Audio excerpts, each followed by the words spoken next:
വീട്ടിൽ ആഹാരം ഉണ്ടാവുമ്പോ പുറത്തുപോയി കഴിക്കുന്നതും പുറത്തുനിന്ന് വാങ്ങിച്ചുകൊണ്ട് വന്ന് വീട്ടിൽ വെച്ച് കഴിക്കുന്നതും അത്ര നല്ല രീതിയല്ല. നിങ്ങളുടെ പഴഞ്ചൻ ചിട്ടകളും ആചാരങ്ങളൊന്നും പിന്തുടരാൻ ന്യൂ ജനറേഷൻ ഇത്തിരി ബുദ്ധിമുട്ടാ. എനിക്ക് ഉച്ചയ്ക്ക് ആഹാരം കഴിക്കുമ്പോ ഇറച്ചി മീനും മസ്റ്റാ, രണ്ടിലൊന്ന് വേണം.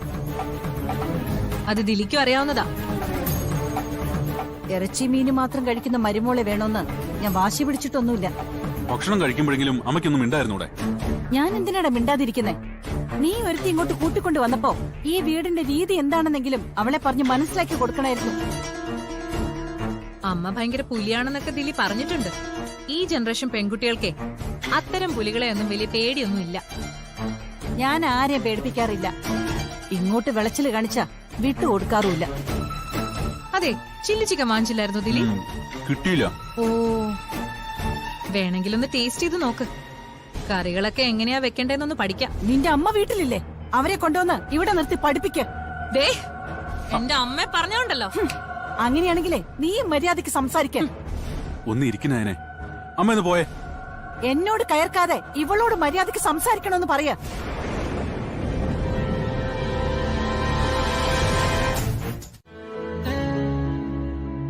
ഒരു കാര്യം ചെയ്യും, തൽക്കാലം അവളെ താൻ പോയി ഇങ്ങോട്ട് വിളിച്ചോണ്ടോ. ഇത് ഞാൻ അങ്ങോട്ട് പറയാനിരിക്കായിരുന്നു. പിന്നെ ലാലേട്ടന് ഇഷ്ടപ്പെട്ടില്ലെങ്കിലോ എന്ന് കരുതിയിട്ടാ ഞാൻ പറയാതിരുന്നേ. എനിക്ക് ഇഷ്ടക്കേടൊന്നുമില്ല. പിന്നെ തന്റെ പ്രായത്തിലുള്ള ഒരു പെൺകുട്ടിയെ ഇവിടെ താമസിപ്പിച്ചാൽ അതിന്റെ പേരിൽ അടക്കി പിടിച്ച് ഓരോന്ന് സംസാരിക്കാൻ ഒരുപാട് പേരുണ്ടാവും. അവര് പറയുന്നൊക്കെ വേണ്ടാത്ത കഥകളായിരിക്കും. നഷ്ടം എനിക്കല്ല, രജനിക്ക് തന്നെ. അവൾ അങ്ങനെയുള്ള പെൺകുട്ടിയൊന്നും അല്ല ലാലേട്ടാ. പെട്ടെന്ന് ആളുകൾ എന്തെങ്കിലുമൊക്കെ പറഞ്ഞാ അത് കേട്ട് തളരുന്ന കൂട്ടത്തിലും അല്ല. എന്ന് വെച്ചാൽ തന്നെ പോലെ അല്ലാന്നർത്ഥം. അതെ. പിന്നെ അവളെ പോലെ ഒരു പെൺകുട്ടി ഇവിടെ വന്ന് നിൽക്കുന്നോണ്ട് തനിക്ക് എന്തെങ്കിലും ബുദ്ധിമുട്ടുണ്ടോ? എനിക്ക് ഒരു ബുദ്ധിമുട്ടും ഇല്ലാത്തോണ്ടല്ലേ ഞാൻ അതിനെ സമ്മതിച്ചത്. എന്റെ ഭർത്താവിന് എനിക്ക് വിശ്വാസം. ഒരു പക്ഷേ എന്നേക്കാൾ കൂടുതൽ. അങ്ങനെ ഭാര്യ ഭർത്താക്കന്മാര് തമ്മിൽ പരസ്പരം വിശ്വാസം ഉണ്ടെങ്കിൽ നമുക്കിടയിൽ ആര് കടന്നു വന്നാലും ഒരു കുഴപ്പമില്ല. അതാണായാലും ശരി, പെണ്ണായാലും ശരി. എന്നാ പിന്നെ സ്ഥിരമായിട്ട് അവളെ ഇവിടെ തന്നെ നിർത്താല്ലേ? സ്ഥിരമായിട്ടൊന്നും നിർത്തണ്ട. നമ്മുടെ ഇപ്പോഴത്തെ സൂപ്പർവൈസർ പെൺകുട്ടിയില്ലേ, അച്ഛന്റെ ഫ്രണ്ടിന്റെ മോള്, അവൾക്ക് ചെറിയൊരു വീടെടുത്ത് കൊടുത്തിട്ടുണ്ട്. അവിടെ ഒരു സെർവന്റെയും വെച്ചിട്ടുണ്ട്. വർക്കിംഗ് വിമൻസ് ഹോസ്റ്റലിൽ താമസിക്കാന്നാ പറഞ്ഞിരിക്കുന്നത്. പിന്നെ അച്ഛന്റെ നിർബന്ധം എനിക്കെന്റെ മോളെ പോലെയാണ്, അതുകൊണ്ട് അവൾക്കൊരു വീടെടുത്ത് കൊടുക്കണമെന്നു. അതുകൊണ്ടാ പിന്നെ ഷോറൂമിന്റെ അടുത്തിനൊരു വീട് തരപ്പെടുത്തി കൊടുത്തത്. കുറച്ചു ദിവസം കഴിഞ്ഞിട്ട് നമുക്ക് രജനിയോട് തന്നെ ചോദിക്കാം ആ കുട്ടിയോടൊപ്പം താമസിക്കാൻ പറ്റുമോന്ന്. അങ്ങനെയാണെങ്കിൽ ഇപ്പോഴുള്ള സെർവന്റെയും പറഞ്ഞുകൂടാ. അവിടെ അവർക്ക് വേണ്ടതൊക്കെ നമുക്ക് എത്തിച്ചു കൊടുക്കാമല്ലോ.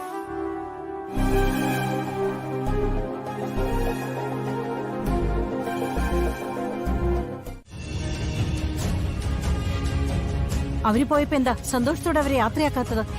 ഓ, അതിന്റെ ആവശ്യമുണ്ടെന്ന് എനിക്ക് തോന്നിയില്ല. സത്യത്തിലേ ഈ വീട്ടിൽ നിന്ന് ഇറങ്ങി പോകേണ്ടത് നിങ്ങൾ രണ്ടാലോ?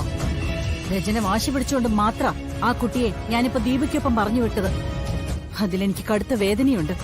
അപ്പോ ഞങ്ങള് പോകുന്നതാണോ അമ്മയ്ക്ക് സന്തോഷം? എന്താ സംശയം?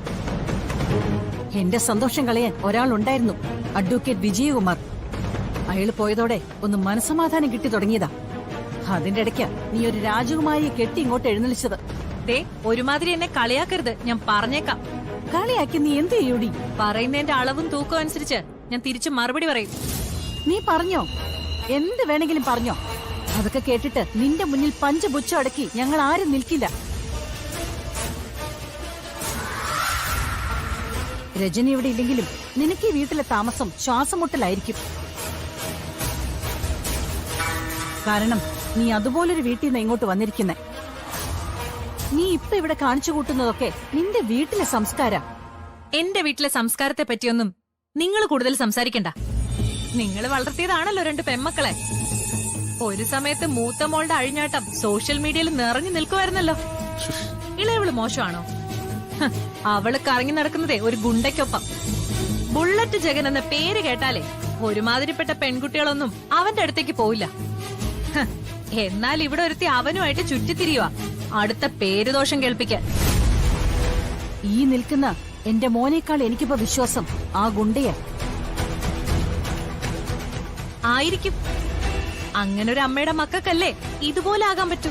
അതെ, എന്റെ 2 പെൺമക്കളുടെയും 7 അയലത്തെത്താൻ നിന്നെ കൊണ്ട് പറ്റില്ല.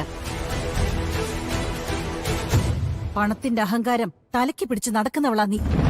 അതുകൊണ്ടാ നിന്നോട് ഞാൻ പറഞ്ഞത് ഇവളെ വിളിച്ച് എങ്ങോട്ടെങ്കിലും പോവാൻ. ഞാൻ പോയിട്ട് വേണമായിരിക്കും ഇപ്പൊ പോയവളുമാരെ ഇവിടേക്ക് വിളിച്ചു കയറ്റാൻ. ഞാൻ വാടക കൊടുക്കുന്ന വീട്ടില് ആര് താമസിക്കണം താമസിക്കണ്ടെന്ന് തീരുമാനിക്കാനുള്ള അവകാശം എനിക്കാ. അമ്മയൊന്ന് നിർത്തുന്നുണ്ടോ?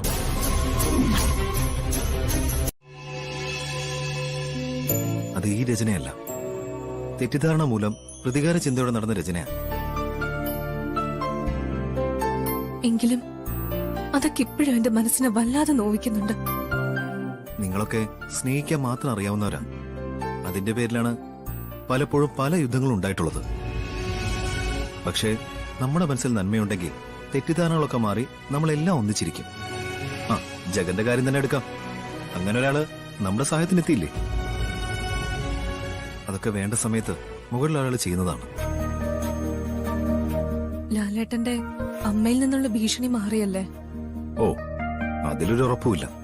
പക്ഷേ അമ്മയ്ക്ക് ചിലപ്പോ മാനസാന്തരം ഉണ്ടായെന്ന് വരാം. കാരണം ഞങ്ങൾ 2 ആള് മാത്രമല്ല, അമ്മ ഒരു കളിപ്പാവയെ പോലെ കൊണ്ടു നടന്ന അച്ഛനും പടിയിറങ്ങി പോയി കഴിഞ്ഞു. അത് ചില്ലറയൊന്നുമല്ല അമ്മയെ തളർത്തുന്നത്. അവിടെ സാമ്പത്തികം മാത്രമല്ല, അടുക്കളപ്പണിയും അമ്മയ്ക്ക് ചെയ്യേണ്ടതായിട്ട് വരും. ഒരു വാശിയുടെ പുറത്ത് അതൊക്കെ ചെയ്താലും അത് ഒരുപാട് കാലം നീണ്ടുപോയില്ല. അതുകൊണ്ട് ചെറിയ തോതിലെങ്കിലും അമ്മ മാറുമെന്നാണ് എന്റെ വിശ്വാസം. അങ്ങനെയെങ്കിൽ വീണ്ടും എല്ലാവർക്കും ഒന്നിച്ച് കഴിയാവുന്നതേ ഉള്ളൂ. എങ്കിലും ലാലേട്ടന്റെ അമ്മയുടെ സ്വഭാവം വെച്ച് തോറ്റു തരാന്ന് പറയുന്നത് ഇത്തിരി ബുദ്ധിമുട്ടായിരിക്കും. അമ്മമാരെ തോൽപ്പിച്ചുകൊണ്ട് നമുക്ക് വലിയവരാണ്ട കാര്യമില്ല. ഞങ്ങൾ തോറ്റു കൊടുക്കാൻ തയ്യാറാ. അമ്മ ജീവിക്കാൻ അനുവദിച്ചാൽ മാത്രം മതി. ആ, ഞങ്ങളുടെ വീട്ടിലേക്ക് നീ ആദ്യമായിട്ട് വരികയല്ലേ? വാ, വീടൊക്കെ ഒന്ന് ചുറ്റിക്കാണാം. രജനി ഇനി താമസിക്കാൻ പോകുന്ന വീടും വലിയ തരക്കേടില്ലാത്ത വീടാ കേട്ടോ. എനിക്ക് വലിയ പോഷ വീടൊന്നും വേണമെന്നില്ല. അത്യാവശ്യം കിടന്നുറങ്ങാൻ ഒരു മുറി, അത്രയും മതി. എങ്കിലും ഇയാളുടെ അമ്മ മകളെ ഏറ്റെടുത്ത സ്ഥിതിക്ക് ഇനിയിപ്പോ എവിടെയും രചന അഡ്ജസ്റ്റ് ചെയ്യാൻ പാടില്ല. ഇനി തന്റെ ആങ്ങളുടെ സ്ഥാനത്ത് ഞാനും ഉണ്ട്. നീ വാ മോളെ. വാ.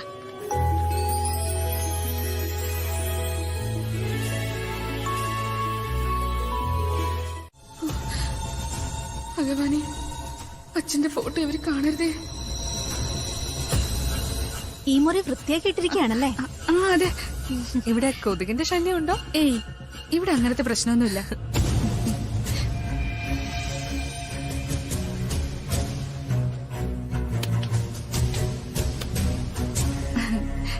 ആ, എന്നാ പിന്നെ ഞാൻ ചായ ഇടാം.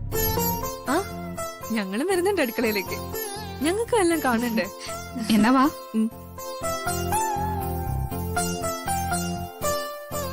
ആളെങ്ങനെയുണ്ട്?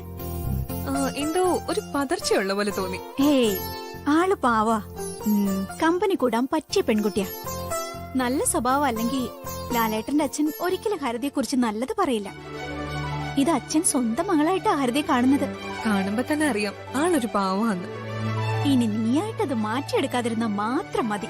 എന്റെ ആ പഴയ സ്വഭാവമൊക്കെ ഞാൻ മറന്നുപോയി മോളെ. ഇനി ഒരിക്കലും അങ്ങനെ ആവാനും എനിക്ക് കഴിയില്ല. അതുകൊണ്ട് അത്ര സംസാരമൊന്നും വേണ്ട കേട്ടോ. എടി, ഞാനിത് വെറുതെ പറഞ്ഞതല്ലേ. വാ, നമുക്ക് അടുക്കളയിലേക്ക് പോ. വാ.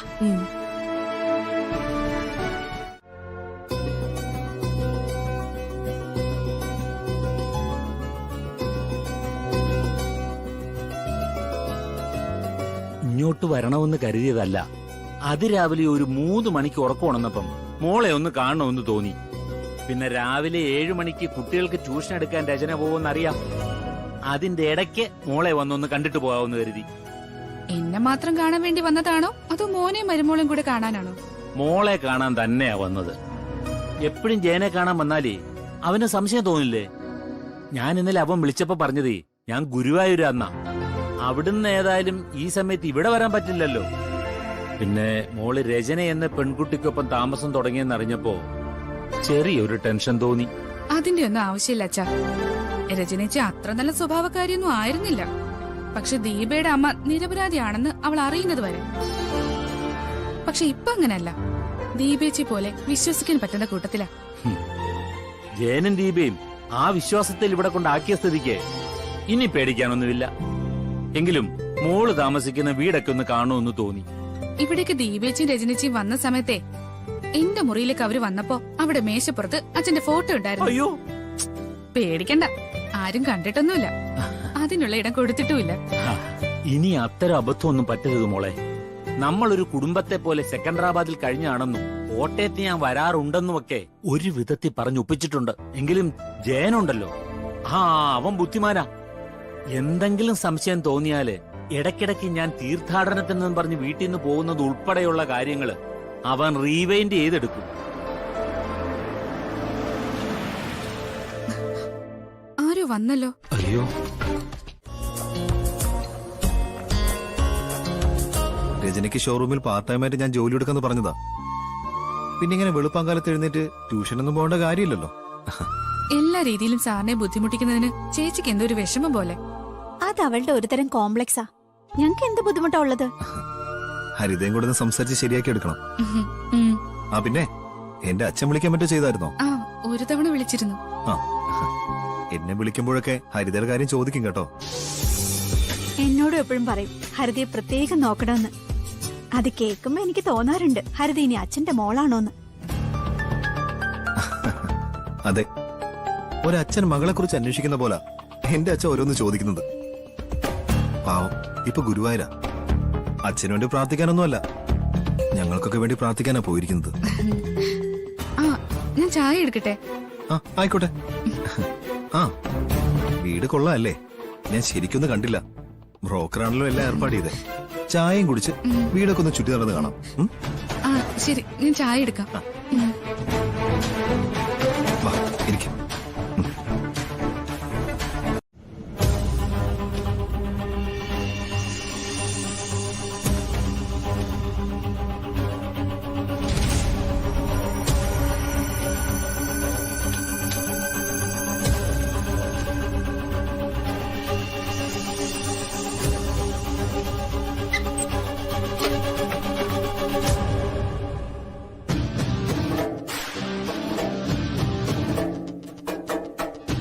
അയ്യോ, ഇനി ഇവിടുന്ന് എങ്ങനാ ഒന്ന് പുറത്തിറങ്ങുന്നത്?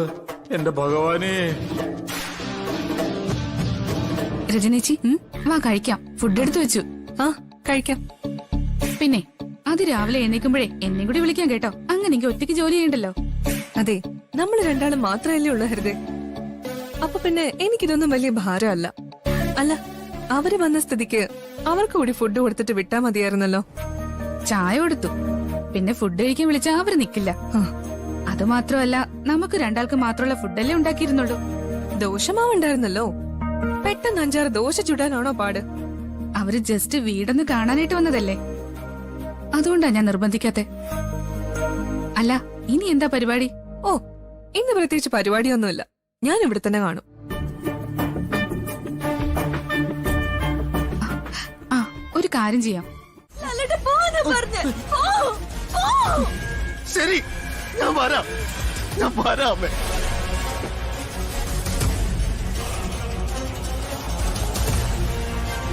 ഇനി നിനക്ക് എന്തെങ്കിലും ഒരു മാറ്റം വന്നോ? ഇത് ഭീഷണിയൊന്നുമല്ല, നിന്നെ കൊണ്ടുപോകാനുള്ള അടവുമല്ല. തീരുമാനിച്ചുറപ്പിച്ചിട്ട് തന്നെയാ ഞാൻ വന്നത്. എന്റെ പെൺമക്കളോട് ഇനി നിങ്ങൾ ഒരുപക്ഷെ നിങ്ങളുടെ അമ്മയെ കാണില്ല എന്ന് പറഞ്ഞിട്ടാണാ വന്നത്. കൈ കാണിക്കടാ, കാണിക്കടാ. നടി, നിന്റേതായിട്ടുള്ള ഒന്നും ഇനി ഇവന് വേണ്ട.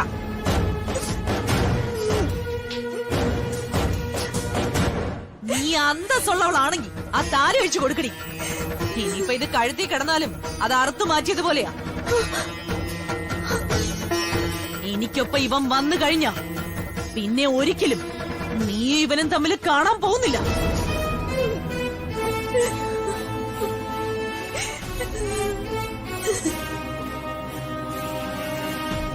നീ കാണില്ല ഇനി ഇവനെ.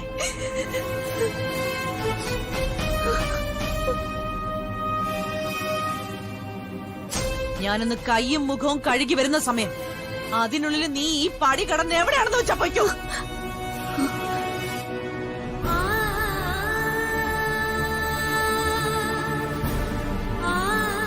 ഇനി അമ്മയെ ദേഷ്യപ്പെടുത്തണ്ട. അമ്മയ്ക്ക് തോൽവി ഇഷ്ടപ്പെടാത്ത മനസ്സാ, അത് നിനക്കും എനിക്കറിയാം. അതുകൊണ്ട് തൽക്കാലം ഞാൻ ദീപയ്ക്ക് പറയുന്നത് കേൾക്കുന്നേ. അത് മതി ലാലേട്ടാ. ഒരു കാര്യം എനിക്ക് ഉറപ്പ്, അമ്മയുടെ മരണശേഷം നമുക്ക് സ്വസ്ഥമായിട്ട് ജീവിക്കാൻ പറ്റും. അതുകൊണ്ടാടാ ഇന്ന് ഞാൻ ചോദിച്ചത് അമ്മയെ ജയിലിൽ നിന്ന് ഇറക്കണമെന്ന്. പൂജ അവളുടെ അമ്മയൊക്കെ പറഞ്ഞതാ ഒരു കാരണവശാൽ അത് ചെയ്യരുതെന്ന്.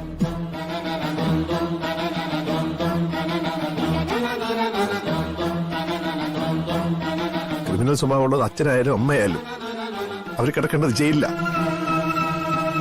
മക്കൾ അത്ര സ്വാർത്ഥരാണെന്ന് പറഞ്ഞാലും അത് ഞാൻ എവിടെയും പറയും. ജനിപ്പിച്ചിട്ടും മക്കളുടെ കഴുത്തറക്കുന്ന ഒരു അമ്മയാണ് നമ്മുടെ അമ്മയെന്ന്. ഞാൻ ഇനി ഇവിടെ നിൽക്കുന്നില്ല ലാലേട്ടാ, വീട്ടിലേക്ക് പോവാ. ദീപേ, എനിക്ക് വിഷമമൊന്നുമില്ല. എടാ, ഇത്രയും കാലം ലാലേട്ടനോടൊപ്പം ജീവിക്കാൻ പറ്റിയല്ലോ. ഈ താലി അഴിച്ചു തരേണ്ടി വന്നില്ലല്ലോ. എനിക്കത് മതി.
പക്ഷെ ആ സമയത്ത് അമ്മ മരിക്കരുതെന്ന് എന്റെ മക്കൾക്ക് തോന്നി.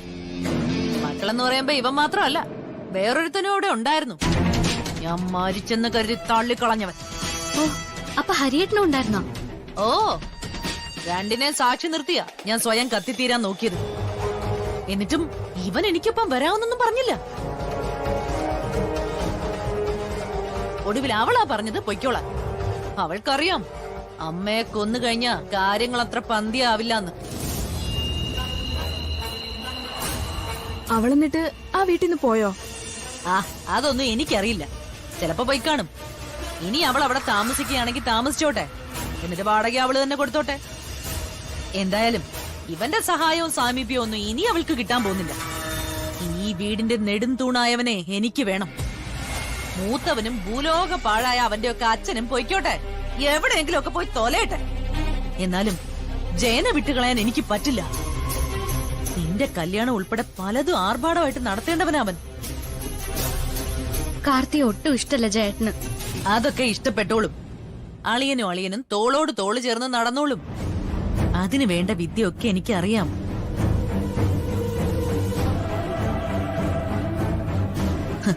ശക്തമായിട്ട് അമ്മയെ വിമർശിക്കുമായിരുന്നല്ലോ രണ്ടാളും. എന്റെ മനസ്സിൽ കെട്ടിക്കിടന്ന എന്താണെന്ന് ഇപ്പൊ നിങ്ങൾക്ക് മനസ്സിലായോ?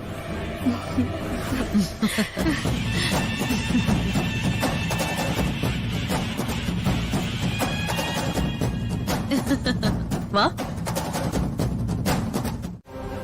അത് ദേഷ്യം വന്നു പോകുമ്പോ അറിയാതെ പറഞ്ഞു പോകുന്നതാ. എല്ലാ അച്ഛനമ്മമാരും അങ്ങനെ ചെയ്യാറുമുണ്ട്. ആ, എന്റെ അച്ഛനും അമ്മയൊന്നും അങ്ങനെ പറയാറില്ല. നീ കൊമ്പത്തെ പെണ്ണല്ലേ? നിന്റെ അച്ഛനും അമ്മയൊക്കെ വലിയ ആൾക്കാരല്ലേ?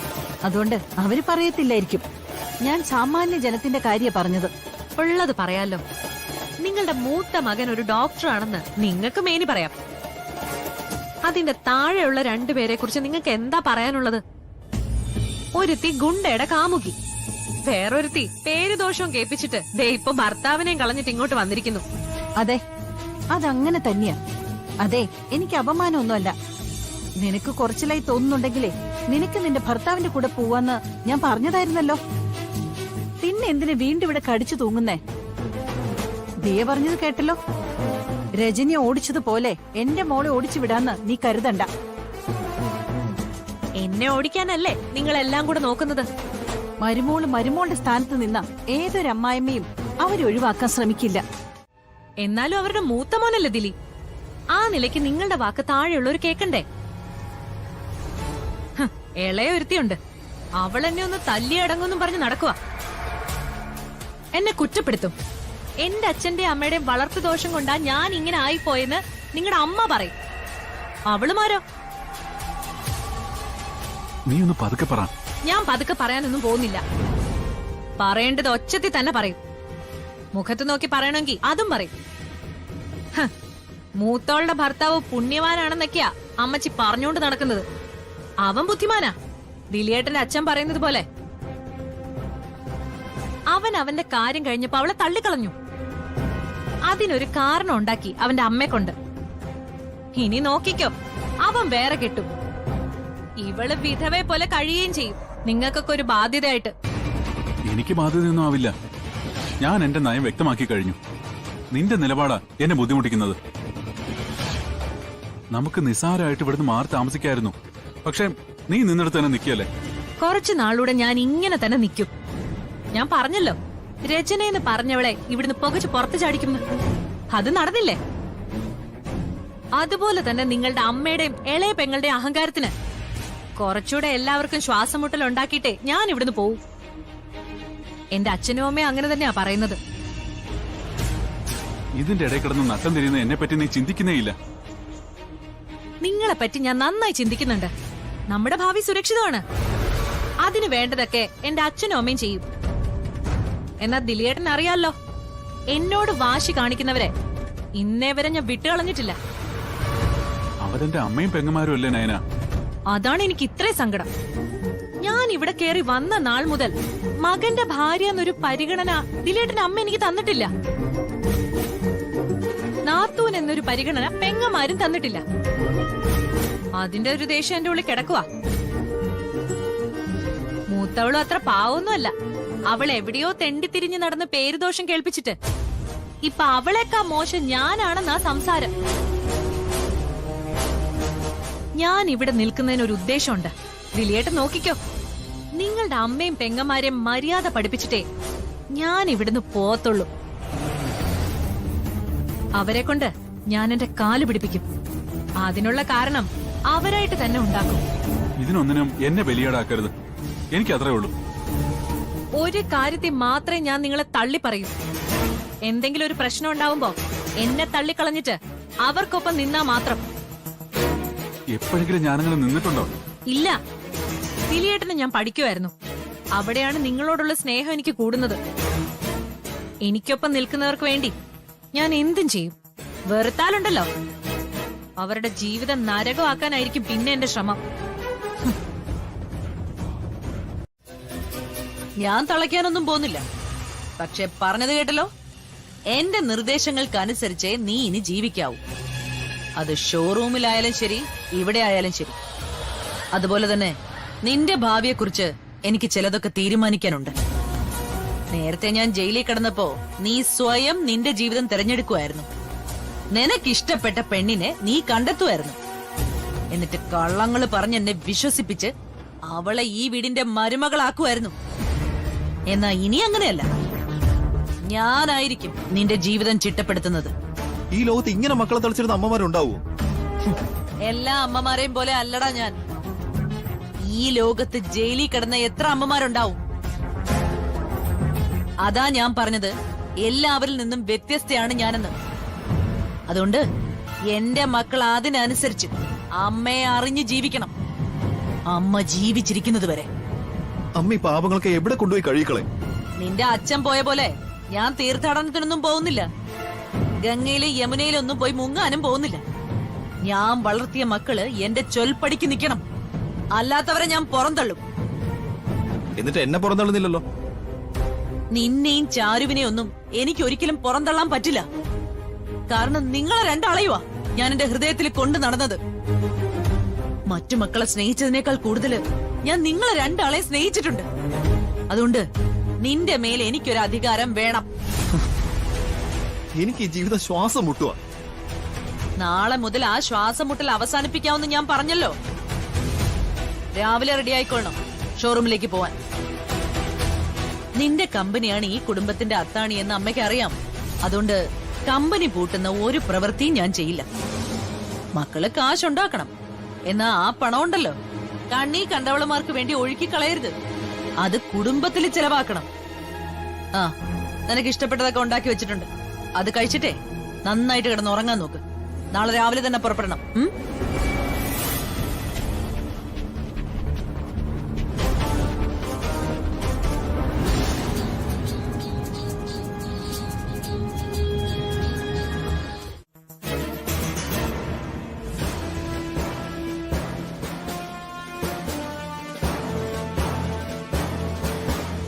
അങ്ങോട്ട് വന്ന് മുഖം കാണിക്കാൻ ഭയങ്കര വിഷമമാണല്ലോ.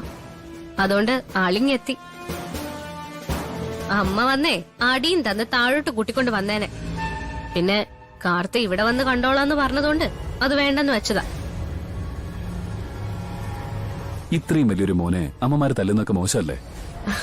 അമ്മയ്ക്ക് അങ്ങനെയൊന്നുമില്ല. ദേഷ്യം വന്നു കഴിഞ്ഞാൽ കയ്യിൽ കിട്ടുന്നിടത്ത് തലക്കടിക്കും. അതാ അമ്മയുടെ സ്വഭാവം. അത് മകന് മാത്രല്ല, മരുമോനാകാൻ പോകുന്ന ആൾക്കും ബാധക. ഓ, എന്നാ പിന്നെ നിങ്ങൾ സംസാരിക്കേ, ഞാൻ പോയേക്കാം.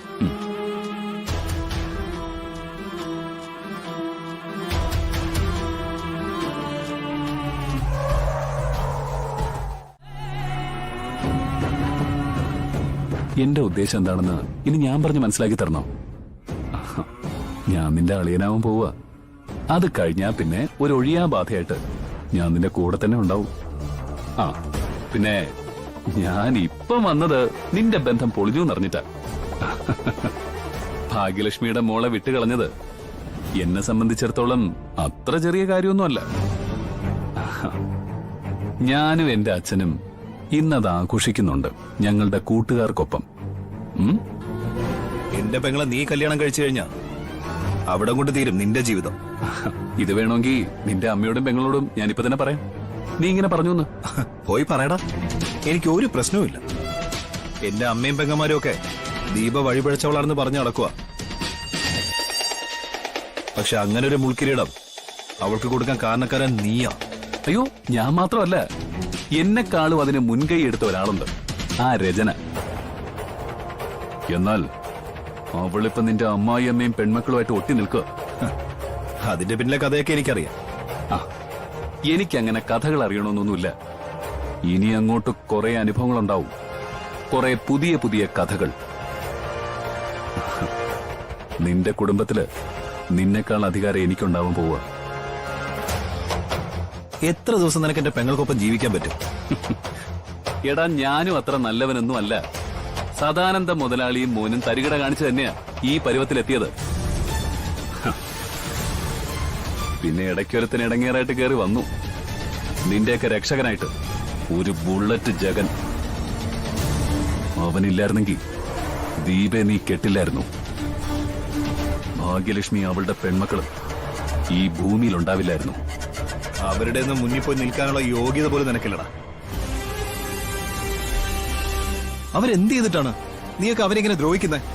എനിക്ക് ജയിൽ പുള്ളി എന്ന പേര് സമ്പാദിച്ചെന്നവള് ആ ഭാഗ്യലക്ഷ്മി.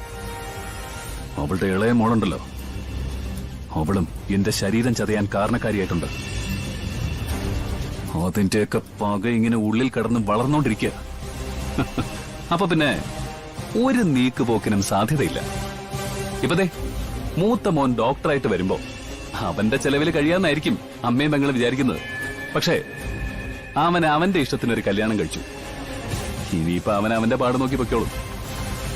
എന്ന് മാത്രമല്ല, അമ്മയുടെ വാക്ക് കേട്ട് അച്ഛനെ തള്ളിപ്പറയുന്നവനല്ല നിന്റെ അളിയൻ. മനുഷ്യന്മാരിലും ഉണ്ടല്ലോ മൃഗത്തിന്റെ സ്വഭാവമുള്ളവര്. അപ്പൊ പിന്നെ വലിയ അത്ഭുതമൊന്നുമില്ല. നിന്റെ ഷോറൂം എന്റെ വീടിനടുത്ത്. അതുകൊണ്ട് ഇനി നീ ദീപയായിട്ട് എന്തെങ്കിലും ബന്ധം കൂടിയാ അത് ആദ്യം നിന്റെ അമ്മയെ അറിയിക്കുന്നത് ഈ ഞാനായിരിക്കും. അതിനെ തടയാൻ ഒരു ബുള്ളറ്റ് ജഗനും അധികാരമില്ല. ഇതാ നീ ഒന്ന് വായിച്ചു നോക്ക്.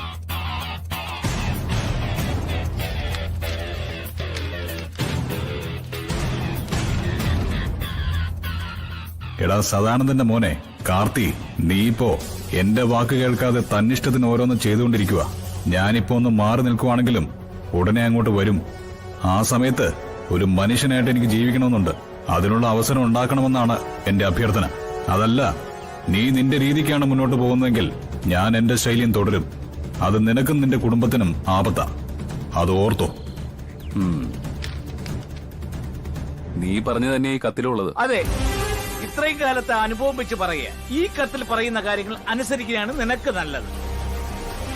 അണ്ണ ഇവിടെ ഇല്ലെന്ന് കരുതി നീ അധികം നിഗളിക്കട്ടടാ. ഞങ്ങളൊക്കെ മതി നിന്റെ വീട് കയറി ആക്രമിക്കാൻ. അതെ, കൂടുതൽ ഭീഷണിയൊന്നും വേണ്ട മോനെ. നിന്റെ അണ്ണന് വില്ലേജ് ഓഫീസറുടെ മോളെ ഇഷ്ടമാണ്. അങ്ങനെയുള്ളപ്പോ അവളുടെ പിന്നാലെ നടക്കരുത്, അവളെ ഇഷ്ടപ്പെടരുതെന്നൊക്കെ ആരെങ്കിലും പറഞ്ഞ ബുള്ളറ്റ് ജഗനത് സൂഹിക്കോ?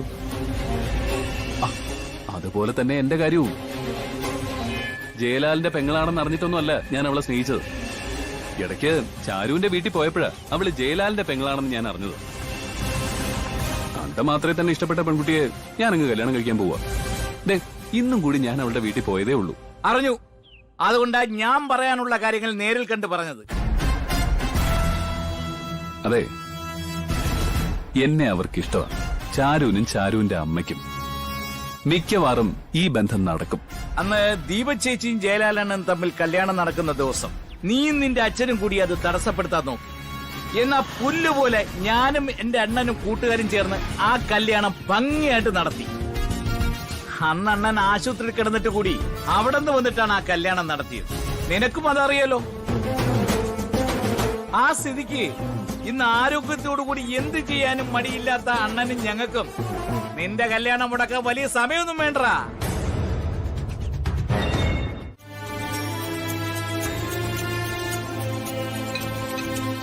വീട്ടിലെ കാര്യങ്ങളൊക്കെ ആലോചിച്ചിരിക്കുവാണോ? അതെ, എനിക്കെന്റെ മോനെ ഒന്ന് വിളിക്കാൻ പോലും പറ്റുന്നില്ല. അവനിപ്പോ ആത്മഹത്യ ചെയ്യാനുള്ള ഒരു മാനസികാവസ്ഥയിലായിരിക്കും. അതുപോലെ ആ കാര്യങ്ങളുടെ പോക്ക്. ഏതായാലും ദീപമോള് നമ്മുടെ മോൾക്കൊപ്പം കൂടിയല്ലോ, അത് തന്നെ വലിയൊരു ആശ്വാസ. അതെ, ഇനി നമ്മുടെ മോൾ ഇവിടെ വരുമ്പോ പറയും എനിക്ക് നല്ലൊരു ഏട്ടത്തെ കിട്ടിയെന്ന്. കാരണം ഇതുപോലെ നല്ല സ്വഭാവമുള്ള പെൺകുട്ടികളെ ഞാൻ കണ്ടിട്ടില്ല സുഖു. സത്യം പറയാമല്ലോ, ഈ ലോകത്തിലെ ഏറ്റവും വലിയ ദുരന്തമായ രാഗിണിക്കൊരു അവശത വന്നാൽ പോലും കൂടിരുന്നേനെ ആ പാവം. അതുപോലും മനസ്സിലാക്കാതെയാ ആ കൊച്ചിനെ നടതള്ളിയത്. ഇനി അതേപ്പറ്റി പറഞ്ഞിട്ടൊന്നും കാര്യമില്ല ഗംഗേട്ട. നല്ലവരെ തിരിച്ചറിയാൻ കഴിയുമായിരുന്നെങ്കിൽ തലമണ്ട അടിച്ചു പൊട്ടിച്ച് പൂജയെ അവിടുന്ന് പുറത്താക്കുമായിരുന്നോ?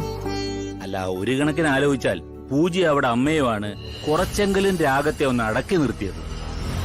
അവൾ ഒരിക്കലും പ്രതീക്ഷിച്ചതല്ല മരുമോളും അമ്മയും കൂടെ അവളെ ജയിലിലാക്കുമെന്ന്. ആ സമയത്ത് ഇന്നത്തെ ജയനെ പോലെ മരിക്കണോ അതോ ജീവിക്കണോ എന്ന അവസ്ഥയിലായിരുന്നു ഹരി.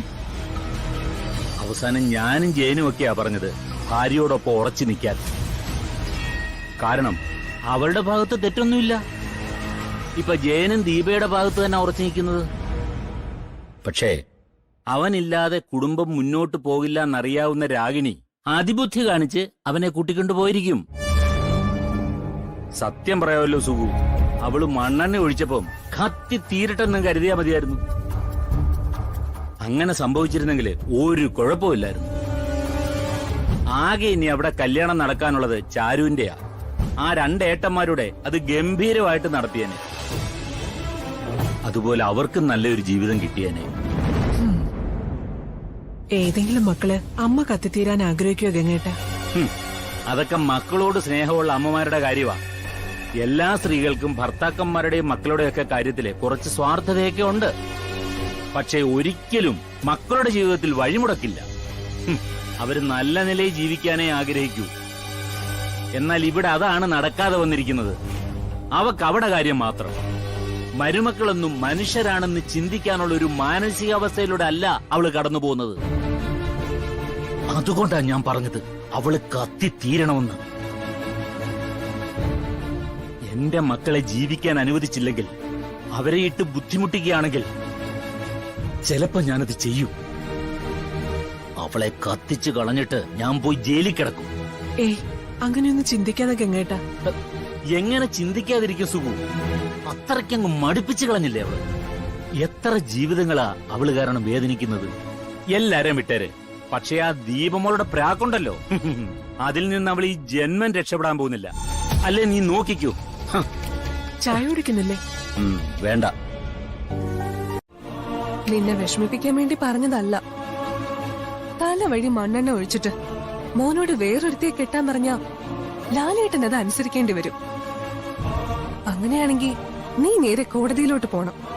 എന്നിട്ട് ഈ ബന്ധം പിരിയാതെ വേറൊരു കല്യാണം നടത്തുന്നതിന്റെ പേരില് നിനക്ക് ആ ചടങ്ങ് തടയാൻ പറ്റും.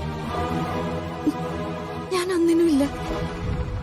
ലാലേട്ടൻ എന്ത് തീരുമാനം എടുത്താലും ഞാൻ അതിനൊപ്പം നിൽക്കും.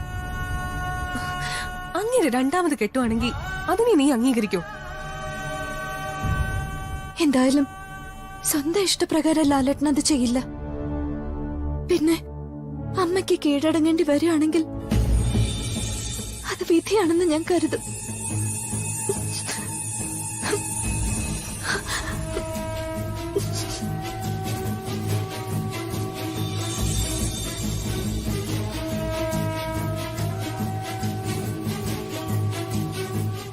അപ്പോ കമ്പനി നിനക്ക് മുന്നോട്ട് കൊണ്ടുപോണ്ടേ? എന്തിനാ ഇങ്ങനെ ജോലി ചെയ്യുന്നത്? എന്തിനാ ഇങ്ങനെ പണം സമ്പാദിക്കുന്നത്? എടാ, ജീവിക്കാൻ പണം വേണം. നിന്റെ അധ്വാനം തന്നെയാ ഈ വീടിന്റെ അടിത്തറ. ഇവൾക്ക് കുറച്ച് സ്വർണവും എനിക്ക് കുറച്ച് പണവും ബാങ്കിലിടാൻ സാധിച്ചെങ്കിൽ അത് നീ തന്നത് തന്നെയാ. ഈ വീട് നല്ല നിലയിൽ നടത്തിക്കൊണ്ടു പോയതും നീ തന്നെയാ. അതുകൊണ്ട് നിന്റെ ജോലി അതുപോലെ തുടരണം. ഒരു കാരണവശാലും ഷോറൂം പൂട്ടാൻ പാടില്ല. ഇതൊക്കെ നീയായിരിക്കുമല്ലോ അമ്മയ്ക്ക് ഉപദേശിച്ചു കൊടുത്തല്ലേ? ഒരിക്കലും അല്ലടാ, എല്ലാം ഞാൻ തന്നെ തീരുമാനിച്ചിട്ടാ ഇവളോട് പറഞ്ഞത്. പിന്നെ പെൺകുട്ടികള് വീട്ടിനകത്ത് വെറുതെ ഇങ്ങനെ ഇരിക്കുന്നതും ശരിയല്ല. അതുകൊണ്ട് ഇവളും കൂടെ ജോലി ചെയ്യട്ടെ. അപ്പൊ അമ്മ ഇവിടെ ഒറ്റയ്ക്കാവില്ലേ? ഹേമയും പ്രേമനെയും അമ്മ പുറത്താക്കിയില്ലേ? ഞാൻ ഇവിടെ ഒറ്റയ്ക്ക് മതി. പിന്നെ ഹേമയോടും പ്രേമനോടും ഒക്കെ ഒന്ന് ഫോൺ ചെയ്ത് പറഞ്ഞാ മതി, അവരടുത്ത നിമിഷം ഇവിടെ എത്തും. അതുകൊണ്ട് ഞാൻ ഒറ്റയ്ക്കാണെന്ന് തോന്നലൊന്നും നിനക്ക് വേണ്ട. പിന്നെ രാത്രിയായാലും പകലായാലും ഒറ്റയ്ക്കിരിക്കാൻ എനിക്ക് പേടിയില്ല. അതുകൊണ്ട് ഐശ്വര്യമായിട്ട് നീ നടക്ക്. പിന്നാലെ ഇവളും കാണും. നടക്ക്.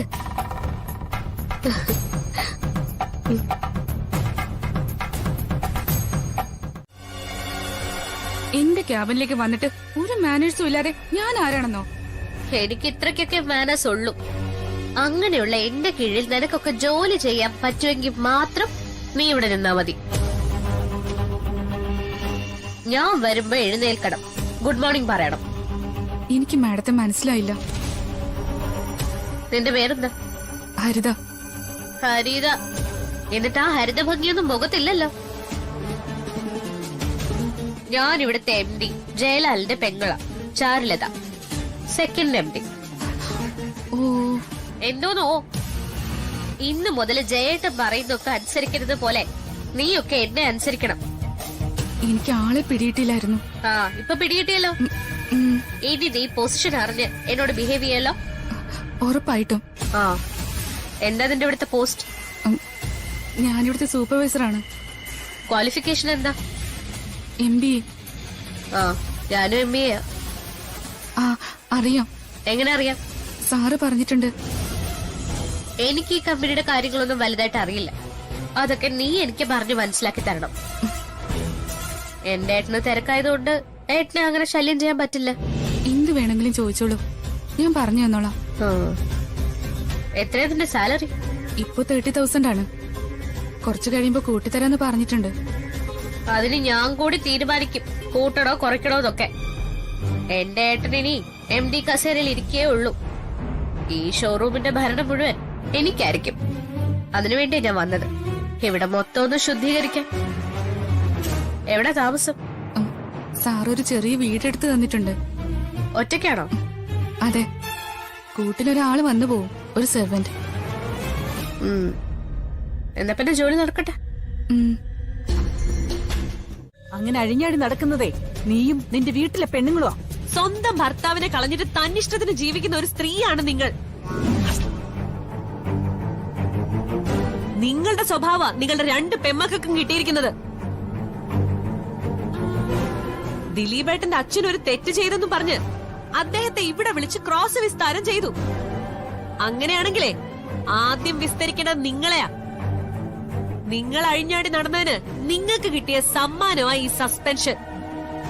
അത് ഒരു തവണ അല്ലല്ലോ, ഒരുപാട് തവണ ജോലിന്ന് പുറത്തായല്ലോ. പേരുദോഷം കേൾപ്പിക്കുന്ന സ്ത്രീകൾക്ക് ജോലിന്നും കുടുംബജീവിതത്തിൽ നിന്നും ഒക്കെ പുറത്തു പോകേണ്ടി വരും. അമ്മയാണ് പെൺമക്കളുടെ വഴികാട്ടി. അമ്മമാര് വഴിതെറ്റിയാലേ പിന്നെ പെൺമക്കളും ചീത്തപ്പേര് കേൾപ്പിക്കും. കണ്ണിക്കണ്ട വാടക ഗുണ്ടകൾക്കൊപ്പം ചുറ്റിയടിച്ച് നടക്കും. അടിമുടി മാറാല പറ്റിയ ഒരുത്തിയാണോ എന്നെ എന്റെ വീട്ടുകാരെയും പഴിക്കുന്നത്? പറയടി, ഇനിയും പറ. പറയും ഞാൻ. എനിക്കങ്ങനെ ആരുടെയും മുഖം നോക്കേണ്ട കാര്യമില്ല. മൂത്തവള് പേരുദോഷം കേൾപ്പിച്ചിട്ടും അവക്കൊരു ജീവിതം കിട്ടി. അവളെ കെട്ടിക്കൊണ്ട് പോയവനൊപ്പം ജീവിക്കാൻ നിങ്ങളുടെ മോക്ക് കഴിയാത്ത സ്ഥിതിക്ക് ഇനിയിപ്പം നിങ്ങളുടെ ഈ 2 പെമ്മക്കളും അച്ഛനില്ലാത്ത കുഞ്ഞിനെ പ്രസവിച്ചാലും വലിയ അത്ഭുതമൊന്നുമില്ല.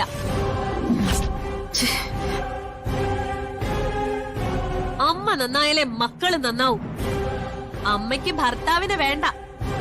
നിങ്ങൾക്ക് ഇവരുടെ അച്ഛന്റെ സ്ഥാനത്ത് നിർത്താൻ താല്പര്യം മറ്റാണുങ്ങളെയാ. സുഹൃത്തുക്കള് ചമഞ്ഞു വരുന്ന അന്യ പുരുഷന്മാരെ.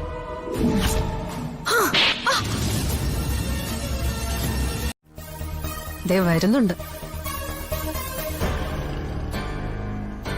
എന്തിനാ എന്നെ കാണണമെന്ന് പറഞ്ഞത്? ദേ, എന്നെ കണ്ടിട്ട് ഒരു കാര്യമില്ല.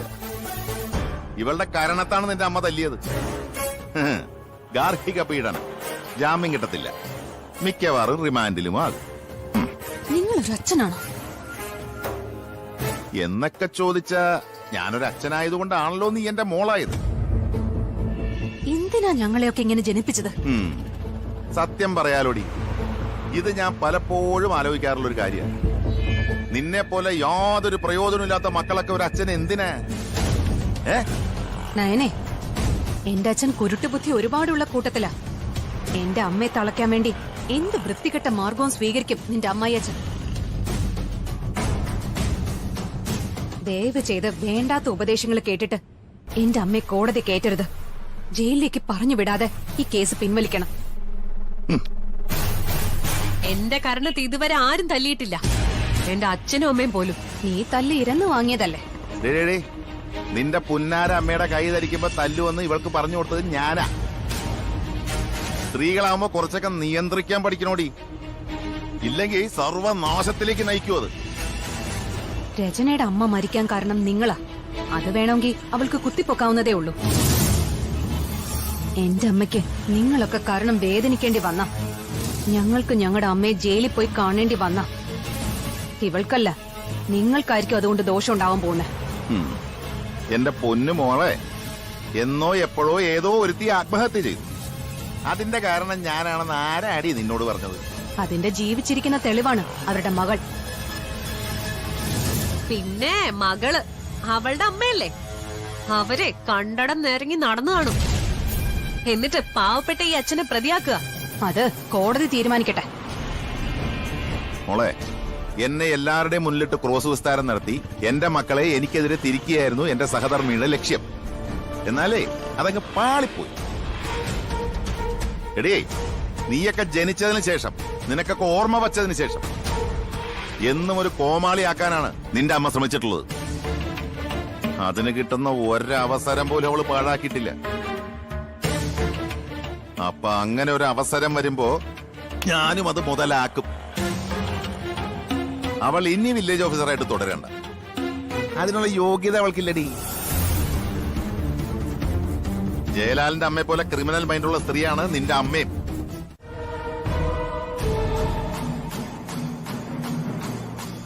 ഞാനൊരു ജയിൽ പുള്ളിയാണെന്ന് അവക്കൊരു ഭാവം ഉണ്ടായിരുന്നു. ഇപ്പോ അവളും ജയിലിലേക്ക് പോവാൻ പോവാ. അവിടെ പോയി ഇനി അവളെ എനിക്കൊന്ന് കാണണം. അതിന് മുന്നോടിയായിട്ട് ഒരു കേക്കെങ്കിലും മുറിച്ചില്ലെങ്കിൽ ശരിയാവോ കാർത്തി? ഒരിക്കലും ശരിയാവില്ല. ആ ബുള്ളറ്റ് ജഗനെ ആയിരിക്കും പേടി. അവനിനി വക്കീലിനെയും മരുമോനെയും കൈകാര്യം ചെയ്യുന്നുള്ള കാര്യം പറയാൻ പറ്റത്തില്ല. ഞാൻ മനസ്സിലാക്കിയെടുത്തോളാം. ഇപ്പം ജഗൻ മാറ്റത്തിന്റെ ഒരു പാതയില്. അവൻ ശബരിമലയിലൊക്കെ പോയി ഗുണ്ടായുസ് അവസാനിപ്പിക്കാനുള്ള ശ്രമത്തില്. ഞാൻ കഴിഞ്ഞ തവണ ഇവിടെ വന്നിട്ട് തിരിച്ചു പോകുമ്പോ അവന്റെ കൂട്ടുകാരൻ കറണ്ട് സുനില് എന്നെ വഴിയിൽ തടഞ്ഞു നിർത്തി ഭീഷണിപ്പെടുത്തി. ഈ കുടുംബവുമായിട്ട് ഒരു ബന്ധവും പാടില്ലെന്നൊക്കെ പറഞ്ഞു. ഞാനത് മുഖവിലേക്ക് എടുത്തിട്ടൊന്നുമില്ല. അപ്പൊ തന്നെ എന്നെ വിളിക്കാത്തത് എന്താ? ഞാൻ പറഞ്ഞെത്തിയനല്ലോ. എന്റെ മോളെ കാർത്തി കല്യാണം കഴിക്കണ്ടെന്ന് പറയാൻ അവനാരാ? ഇവിടെ ഒരാൾക്ക് ബുള്ളറ്റ് ജഗനെന്ന് കേട്ടാലേ അപ്പോഴേ എല്ലാം കഴിയും. എടോ, താൻ പേടിക്കണ്ടോ പ്രേമ. അവൻ ഗുണ്ടായുസ് അവസാനിപ്പിച്ചു കഴിഞ്ഞ അതോടെ അവന്റെ കാര്യം പോക്ക. അവനെ വെട്ടിക്കണ്ടിച്ചിടാൻ ഇഷ്ടം പോലെ ആൾക്കാർ കാത്തു നിൽക്ക്. ഞാനും എന്റെ അച്ഛനും ഉൾപ്പെടെ. വെട്ടിക്കൊല്ലണം മോനെ. നമുക്ക് തടസ്സമായിട്ട് നിൽക്കുന്നവനെ ഒക്കെ കൊന്നുകളയണം. അതത്ര നിസ്സാരമല്ല അമ്മായി. നിനക്കാ നിസ്സാരമല്ലാത്തത്. ഞാനും കാർത്തിയൊക്കെ അത്യാവശ്യം ജയിലിലൊക്കെ കിടന്ന് ഇതുപോലുള്ള ആൾക്കാരെ കാണുകയും ഇടപെടുകയൊക്കെ ചെയ്തിട്ടുണ്ട്. ആ കേട്ടോ കാർത്തി, ഞാൻ ജയിലിൽ കിടക്കുമ്പോഴേ മോഷണ കേസിലും കൊലപാതക കേസിലും ഒക്കെ പെട്ട ഒരുപാട് പെണ്ണുങ്ങൾ കൂടെ ഉണ്ടായിരുന്നു. ഒറ്റ ഒരെണ്ണം എന്നെ തൊട്ട് കളിച്ചിട്ടില്ല. എന്റെ കാര്യം അങ്ങനെ തന്നെ അമ്മേ. പിന്നെ ഇടയ്ക്ക് ഞാൻ ജയിലിൽ കിടന്നപ്പോ അവൻ അവിടെ വന്നു, ആ ബുള്ളറ്റ് ജഗൻ. അന്ന് മാത്രം എന്റെ ശരീരം ഒന്ന് ചതഞ്ഞത്. അവനെ പുകഴ്ത്തി പറയുന്നൊന്നുമല്ല. ഇന്നുവരെ ഏറ്റുമുട്ടിയവരിൽ ഏറ്റവും കരുത്തനായ ഒരുത്തനവൻ. ഒറ്റയ്ക്ക് നിന്നൊരു 10-20 വരെ തല്ലി ഒതുക്കും. കയ്യും കാലും ഒക്കെ ഇരുമ്പാണെന്ന് വേണമെങ്കിൽ പറയാം. ആ അതുകൊണ്ട് തന്നെയാ ഇങ്ങേരവനെ ഇത്രയും ഭയക്കുന്നത്. ഭയക്കാതിരിക്കാൻ പറ്റില്ല ഹേമേ. ആ നാട്ടിലെ ദാദാമാരാ കാർത്തിയും കാർത്തിയുടെ അച്ഛനും ഒക്കെ. ഇവര് പോലും അവനെ പേടിക്കുന്നുണ്ടെങ്കിൽ അവന്റെ കരുത്ത് അത്രത്തോളം ഉണ്ടെന്ന് നീ മനസ്സിലാക്കണം.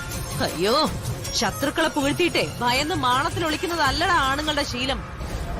നേർക്ക് നേരെ നിന്ന് യുദ്ധം ചെയ്യുന്നതാ. അതമ്മ പറഞ്ഞത് 100% സത്യം. അതുകൊണ്ട് തന്നെയാ അവന്റെ ഭീഷണി ഉണ്ടായിട്ടും അതൊന്നും വകവയ്ക്കാതെ ഞാൻ എന്തും ചെയ്യാൻ തയ്യാറായി നടക്കുന്നത്.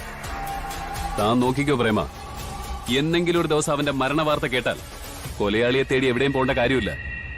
അത് ഞാനും എന്റെ ആൾക്കാരുമായിരിക്കും. ഒരിക്കൽ കിട്ടിയ സുവർണാവസരം തുലച്ചതിന്റെ വിഷമം ഇതുവരെ മാറിയിട്ടില്ല.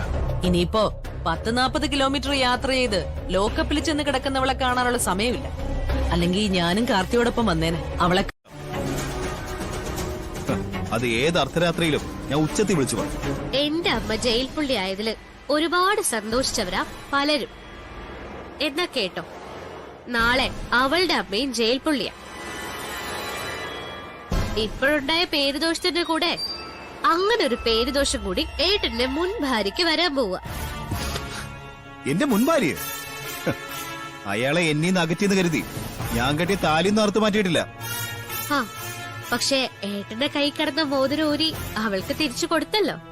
ആ അങ്ങനെ കൊടുത്തെന്ന് കരുതി ഒരാണും പെണ്ണും രണ്ടാകില്ലടി. ശരിക്കും പറഞ്ഞ താലിയും മോതിരവും ഒന്നല്ല, ദാമ്പത്യ ജീവിതത്തിന്റെ അടിത്തറ. അത് മനസ്സുകൾ തമ്മിലുള്ള അടുപ്പാ. ഞങ്ങൾ അകന്നിരിക്കുമ്പോഴും ഞങ്ങളുടെ ഹൃദയങ്ങൾ ഒന്നിക്കുന്നത് ഞങ്ങൾക്കറിയാം. ഈ ജനറേഷനിലുള്ള ചെറുപ്പക്കാരൻ തന്നെയാണോ ഏട്ടൻ? ഇത് പെണ്ണുങ്ങളെക്കാളും കഷ്ടം. എന്റെ ഭാര്യ ഞാൻ സ്നേഹിക്കുന്നു പറയുന്നതില് എനിക്ക് അഭിമാനാടി. ഏതാലേ ഇതുപോലൊരു ചേട്ടൻ ഞങ്ങൾക്ക് അപമാനം. എങ്കിൽ പിന്നെ എന്തിനാണ് ഇവിടെ ഒന്ന് കടിച്ചു തൂങ്ങി നിൽക്കുന്നത്? നിനക്കറിയും പൊയ്ക്കൂടെ? ഞാനേ എന്റെ ഡ്യൂട്ടിയാ ചെയ്യുന്നേ, അമ്മ പറഞ്ഞ ഡ്യൂട്ടി. ഇനി ഒരു കാലത്തും ഏട്ടന്റെ ചങ്കായ മുൻ ഭാര്യയായിട്ട് ഏട്ടനെ ഒന്നിക്കാൻ ഞങ്ങൾ സമ്മതിക്കില്ല. അതെ, ഞങ്ങളുടെ കാഴ്ചപ്പാടിൽ അവള് മുൻ ഭാര്യ തന്നെയാ. പൊടി അടച്ച പിണ്ടം വച്ച പാഴ്. അവളുടെ അമ്മ നാളെ ജയിലിലേക്ക് പോവുകയാണെങ്കിൽ ആ കാഴ്ച കാണുന്നവരുടെ കൂട്ടത്തിൽ ഞാനും ഉണ്ടാവും. അവളുടെ അച്ഛനും നാത്തൂരും ഒപ്പം. അവളുടെ അമ്മയും അവളൊക്കെ എന്നെ ഒഴിവാക്കിയിട്ട് വേറെടുത്തി കൊണ്ടുവന്നല്ലോ. അപ്പൊ ഇങ്ങനെ തന്നെ സംഭവിക്കണം. കയറി വന്നവള് തന്നെ അമ്മായിയമ്മയെ ജയിലിലാക്കണം. അവളും അവളുടെ അമ്മയും പേര് കള്ളികളായതുകൊണ്ട് ഇങ്ങനെ ഒരു ശിക്ഷ തന്നെ ഭാഗ്യലക്ഷ്മിക്ക് കിട്ടണം. ആ രീതിയിലേക്ക് വരാൻ എനിക്ക് ഇനിയും കഴിയും. അങ്ങനെ വന്നാ ആ നയനെന്ന് പറയുന്നവളുണ്ടല്ലോ, അവൾക്ക് തിരിഞ്ഞു നോക്കാതെ ഓടേണ്ടി വരും. ദിയെ, നമ്മളെല്ലാരും ഒറ്റക്കെട്ടായി നിന്നാലുണ്ടല്ലോ അവൾക്ക് പത്തി താഴ്ത്തേണ്ടി വരും. അത് ഉറപ്പാ. ഈ വൈരാഗ്യത്തിനെ നിങ്ങൾ രണ്ടാളും ഇവിടെ തന്നെ താമസിക്കണം. നിങ്ങൾ ഇവിടെ താമസിക്കരുതെന്ന് പറയാൻ അവൾക്ക് എന്ത് അധികാരം ഉള്ളത്? വഴക്കും വക്കണം വേണ്ടെന്ന് കരുതിയിട്ടാ ഞാൻ ഇവിടുന്ന് അങ്ങ് പോയത്. അപ്പോഴെങ്കിലും അവളുടെ ദേഷ്യം കുറയല്ലോ എന്ന് കരുതി. ഇത് ഇതിപ്പോ അമ്മ അവളെ തല്ലണമെന്ന് ആഗ്രഹിച്ചതുപോലെ ഉണ്ട്. അതവള് പറഞ്ഞു കഴിഞ്ഞല്ലോ. തല്ല് വാങ്ങണോന്ന് അവൾക്ക് ഉപദേശം കൊടുത്തത് നമ്മുടെ അച്ഛൻ തന്നെയാ. ചേച്ചി, ഗാർഹിക പീഡനത്തിന് കേസ് കൊടുത്താ അമ്മ അകത്താവൂന്ന് അറിയാവുന്ന വക്കീലാണല്ലോ നമ്മുടെ അച്ഛൻ. അമ്മയ്ക്ക് വേണ്ടി എനിക്ക് കോടതിയിൽ ഹാജരാവണമെന്നുണ്ട്. അച്ഛനെതിരെ വാദിക്കണമെന്നുണ്ട്. ഇത് കോടതി വരെ കൊണ്ടുപോകാത്തത് മോളെ നല്ലത്. അതുപോലെ നിന്റെ പേരിൽ ഞാൻ ഓരോരോ കേസുകൾ ഇങ്ങനെ തള്ളി തള്ളി കയറ്റിക്കൊണ്ടിരിക്കും.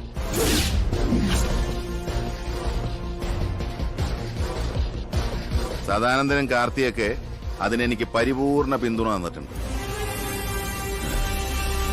ഇനി നീ കുറച്ചു കാലത്തേക്ക് പുറം ലോകം കാണാൻ പോകുന്നില്ലടി. നിന്റെ ഈ അഹങ്കാരവും തന്റെ ഇടവും ശമിക്കുന്നത് വരെ. വരട്ടടി.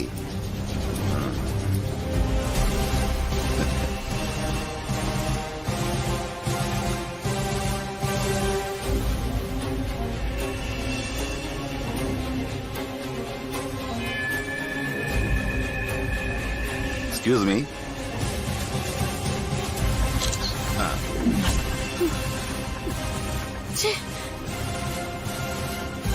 ഈ ഫോട്ടോ എന്നും എന്റെ മൊബൈലിൽ കാണും, സ്ക്രീൻ സേവറായിട്ട്, എന്റെ മരണം വരെ.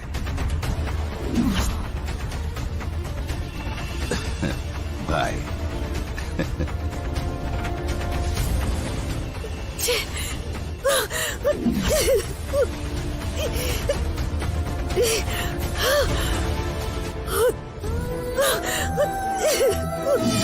ഈ ഫോട്ടോ എന്നും എന്റെ മൊബൈലിൽ കാണും, സ്ക്രീൻ സേവറായിട്ട്.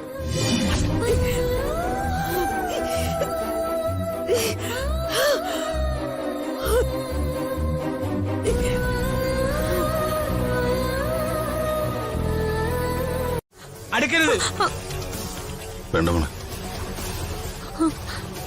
അയ്യപ്പസ്വാമിയെ കണ്ടിട്ട് എല്ലാം കാൽക്കൽ സമർപ്പിച്ചിട്ടാ ഞാൻ മലയിറങ്ങിയത്.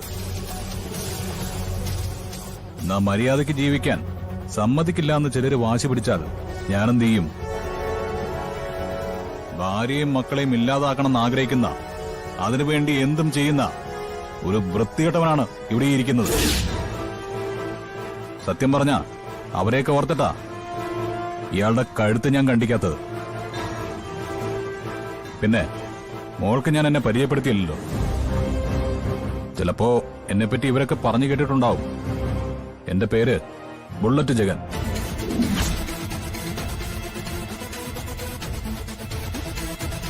അണ്ണന്റെ പേര് പറഞ്ഞിട്ടൊന്നും കാര്യമില്ല. നമ്മുടെ രീതി കൂടി ഇവിടെ പറഞ്ഞ് മനസ്സിലാക്കി കൊടുത്താൽ നന്നായിരിക്കും.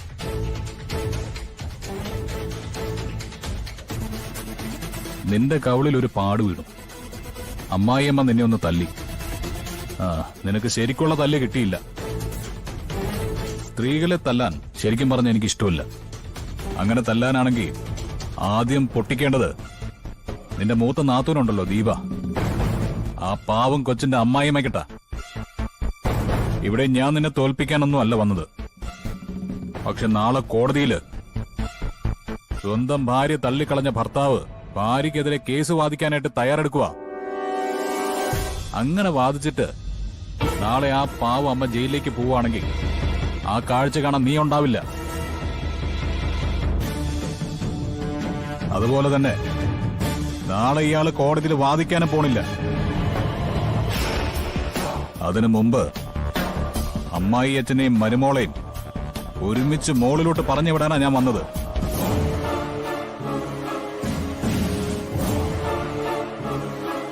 കേസ് പിൻവലിച്ചില്ലെങ്കിൽ ഇന്നത്തോടെ രണ്ടുപേരും അവസാനിക്കും.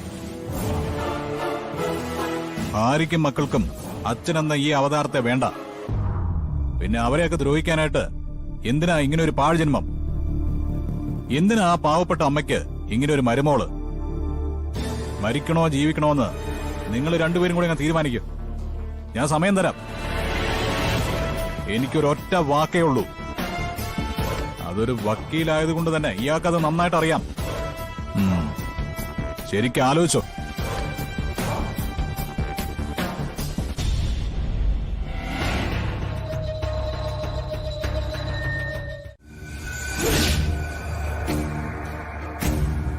അമ്മയെ പോലീസുകാർ വിട്ടോടാ.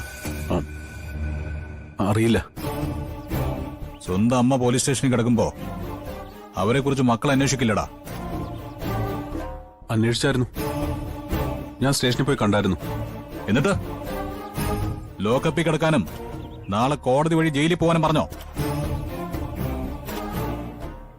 അമ്മ പ്രസവിച്ച ആദ്യത്തെ മോൻ, 2 പെങ്ങന്മാരുടെ ഏട്ടൻ. അമ്മയാണെങ്കിലോ രാപകലില്ലാതെ ഓടി നടക്കുകയായിരുന്നു നിന്നെ ഒരു നിലയിലെത്തിക്കാൻ.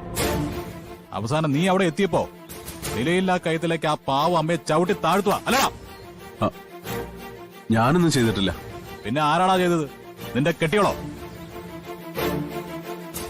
അങ്ങനെ അവള് നിന്റെ അമ്മയെ തൂത്തു തുടയ്ക്കുമ്പോ നിനക്കെന്താടാ കയ്യില്ലേ അവളുടെ കർണത്തടിക്കാൻ?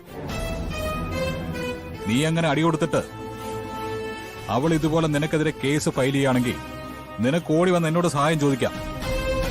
ഞാൻ അന്തസ്സായിട്ട് ഇപ്പൊ നിന്റെ അമ്മയെ സ്റ്റേഷനിൽ നിന്ന് ഇറക്കിയതുപോലെ നിന്നെ ഞാൻ പുറത്തു കൊണ്ടുവന്നിരിക്കും. കേട്ടല്ലോ, അമ്മ പുറത്തിറങ്ങി. കേസ് കൊടുത്തവർ തന്നെ കേസില്ലെന്ന് പറഞ്ഞു. താങ്ക്സ്. എന്തോന്ന്? എടാ, അവൻ നന്ദി പ്രകടിപ്പിച്ചതാ. സ്വന്തം അമ്മയോട് നന്ദിയില്ലാത്തവനാ നമ്മളോട് നന്ദി പറയുന്നു. അന്നാ ഇവനെ തൂക്കിയെടുത്ത് നിലത്തടിക്കട്ടെ. സ്വന്തം കുടുംബത്തോട് സ്നേഹമില്ലാത്ത നീ എങ്ങനെയാടാ പാവപ്പെട്ട രോഗികളെ ചികിത്സിക്കുന്നത്? ഇവൻ ചികിത്സിച്ചിട്ടേ അവരെ അറുത്ത് കാശ് വാങ്ങിക്കുമായിരിക്കും. നിന്റെ ഭാര്യയ്ക്കും അച്ഛനും കൊടുക്കേണ്ട താക്കീതൊക്കെ ഞാൻ കൊടുത്തിട്ടുണ്ട്. നിന്നേക്കാളും വക്കീലിന് എന്നെ അറിയാം. എന്തായാലും മരുമോളോട് എന്റെ ബാക്കി ചരിത്രമൊക്കെ അയാൾ പറഞ്ഞു കൊടുത്തിട്ടുണ്ടാവും. ഇനിയിപ്പോ നിനക്കറിയാവുന്ന കാര്യങ്ങളും കൂടെ നീ അവക്ക് പറഞ്ഞു കൊടുത്തേക്ക്. ശരീരം മുറിഞ്ഞാല് എല്ലാവരുടെ രക്തത്തിനും ഒറ്റ കളറാടാ. എന്നാ സ്വന്തം അമ്മയുടെയും സഹോദരിമാരുടെയും നെഞ്ചു മുറിയുമ്പോ രക്തബന്ധത്തിലുള്ളവര് കൂടപ്പിറപ്പുകള് അവരെ തള്ളിക്കളഞ്ഞ അവര് പിന്നെ മരിക്കുന്നതാണോ നല്ലത്? നിന്റെ ഭാര്യയെ നീ നിലക്കിർത്തിയില്ലെങ്കിലേ നിന്റെ ശവം ഞങ്ങൾ അവളെ കൊണ്ട് തീറ്റിക്കും. അത് കഴിഞ്ഞ് അവളെ ഞങ്ങൾ വലിച്ചു കീറും. ഞാനവളെ കാര്യങ്ങൾ പറഞ്ഞ് മനസ്സിലാക്കിക്കോളാം. നീ പറഞ്ഞാലും മനസ്സിലാവാത്ത ഇനമാണെന്ന് ഞങ്ങൾക്ക് പിടികിട്ടി. പിന്നെ ഇപ്പൊ നിൽക്കുന്നത് മനുഷ്യരൂപമുള്ള ഒരു ചെന്നായുടെ അടുത്താണല്ലോ.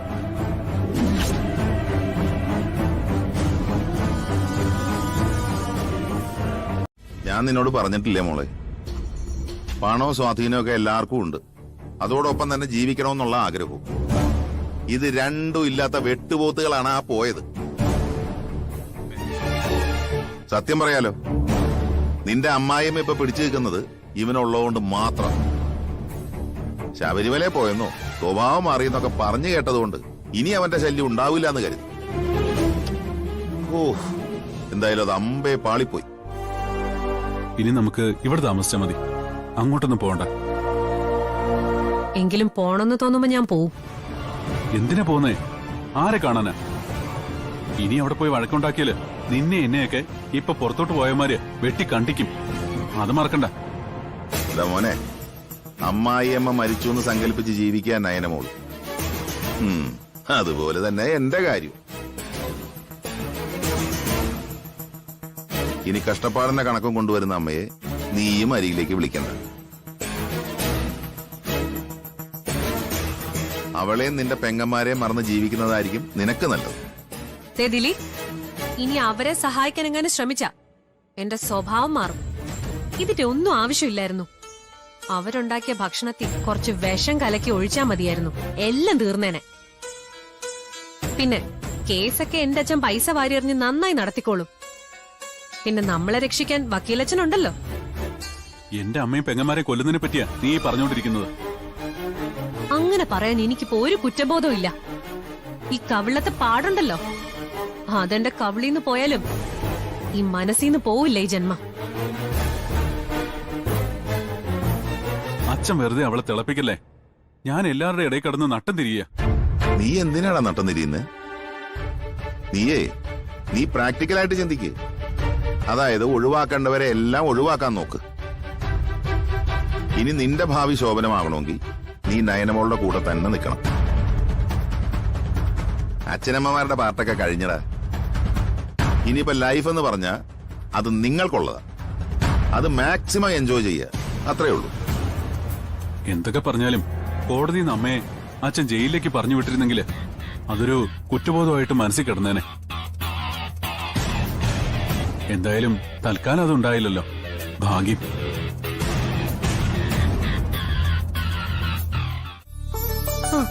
വന്നോ? ഇതിനിടയ്ക്ക് നീ ഇതെവിടെ പോയതാ? എന്നെ ഒരാള് വിളിച്ചായിരുന്നു. അയ്യപ്പ സ്വാമിയെ കണ്ടിട്ട് വന്ന് മാലയൊക്കെ അയച്ച ഒരാള്. ഓ, ജഗനോ?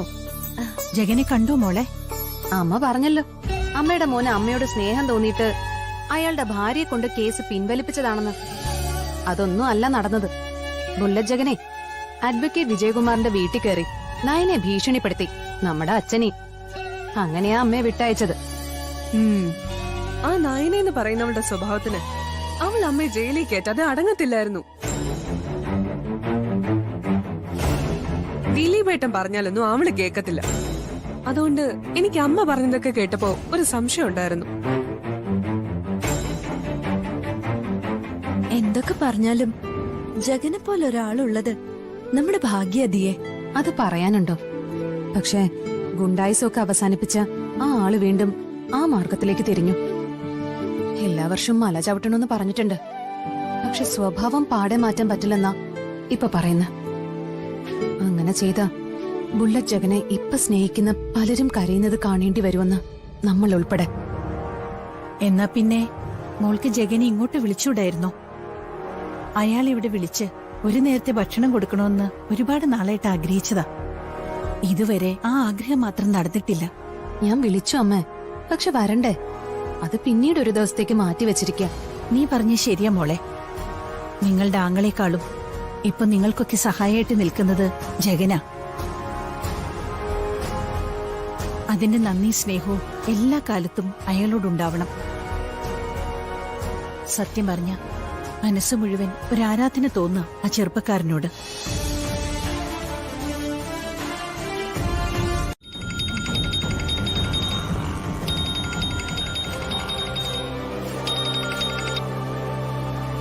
ഹലോ, നീ എവിടെ ഉണ്ടാ? ഞാൻ പുറത്താ. മിക്കവാറും നിന്റെ നട്ടപ്പുറത്ത് ഒറ്റ ഇടിയുടെ ആവശ്യമുള്ളൂ. നീ കമഴ്ന്ന് വിട്ട് ചാവാൻ. എന്താ ജഗ? എന്താന്ന് നിനക്ക് അറിയില്ലല്ലടാ. ആ വക്കീലിനെയും നയനെ എന്ന പെണ്ണിനെയും ഇളക്കി വിടുന്നത് നീയാണെന്ന് എനിക്കറിയാടാ. വക്കീലിനൊപ്പം നീയും നിന്റെ അച്ഛനും ചേർന്നിട്ടുണ്ടെന്നും അറിയാം. നിന്റെ കളി മതിയാക്കുന്നതാ നിനക്ക് നല്ലത്. മലയിറങ്ങിക്കഴിഞ്ഞിട്ടും മനസ്സൊരിക്കലും മാറ്റാൻ പറ്റില്ല എന്ന് എനിക്ക് പിടികിട്ടി. അതുകൊണ്ട് ജഗൻ ഇനി പഴയ ജഗൻ തന്നെയായിരിക്കും. ഞാൻ മാറണമെങ്കിൽ നീയൊക്കെ ആദ്യം മാറണവടാ. എനിക്ക് ഇതേ പറ്റിയൊന്നും അറിയില്ല ജഗ. നിനക്കേ അറിയൂ. പിന്നെ നിന്റെ അച്ഛനും. നിന്നെ ജയിലിൽ കയറ്റിയത് ആ പാവം സ്ത്രീയാ. അതുകൊണ്ട് അവര് ജയിലിൽ കിടക്കുന്നത് നിനക്ക് കാണണം. അവരെ ആൾക്കാർ ജയിൽ പുള്ളി എന്ന് വിളിക്കുന്നത് നിനക്ക് കേൾക്കണം. എന്നാ നീ കേട്ടോ. അങ്ങനെ സംഭവിച്ചാലുണ്ടല്ലോ, നിന്റെ അച്ഛന്റെ അമ്മയുടെ മുന്നിലിട്ട് നിന്റെ നട്ടപ്പുറം നോക്കി ഞാൻ ഒന്നേ ഇടിക്കൂ. അവിടെ നീ ചോര തുപ്പി തീരും. ഞാനൊരു മത്സരത്തിനില്ല ജഗ. നീ മത്സരിച്ചോടാ. നിന്നെ കൊണ്ടാവുന്ന രീതിയിലൊക്കെ നീ മത്സരിച്ചോ. പിടിച്ചു നിൽക്കാനുള്ള ആവത് നിനക്ക് വേണം. പിന്നെ നിന്റെ ആയുസിന് വേണ്ടി നീ പ്രാർത്ഥിച്ചോടാ.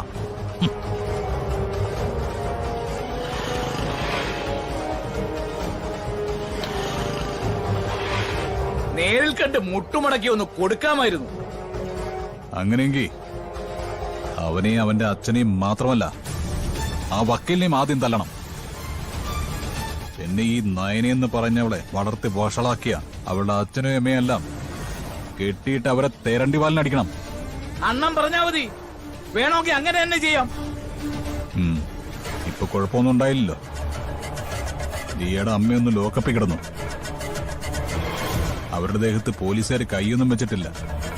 അങ്ങനെ വച്ചിരുന്നെങ്കിൽ ആ കൈ കൊണ്ട് അവനായാലും അവളായാലും കുറെ നാളെ ജോലിയൊന്നും ചെയ്യില്ലായിരുന്നു. ഇനി ആരെയും തല്ലത്തില്ലായിരുന്നു. ആ നയന എന്ന് പറഞ്ഞവളെ ഇത്ര ശിക്ഷിച്ചാ മതിയണ്ണ.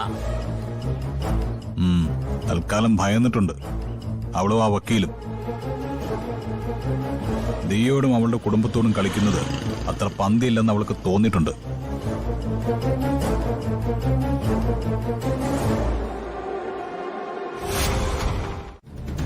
അങ്ങേര് ചെയ്യോ?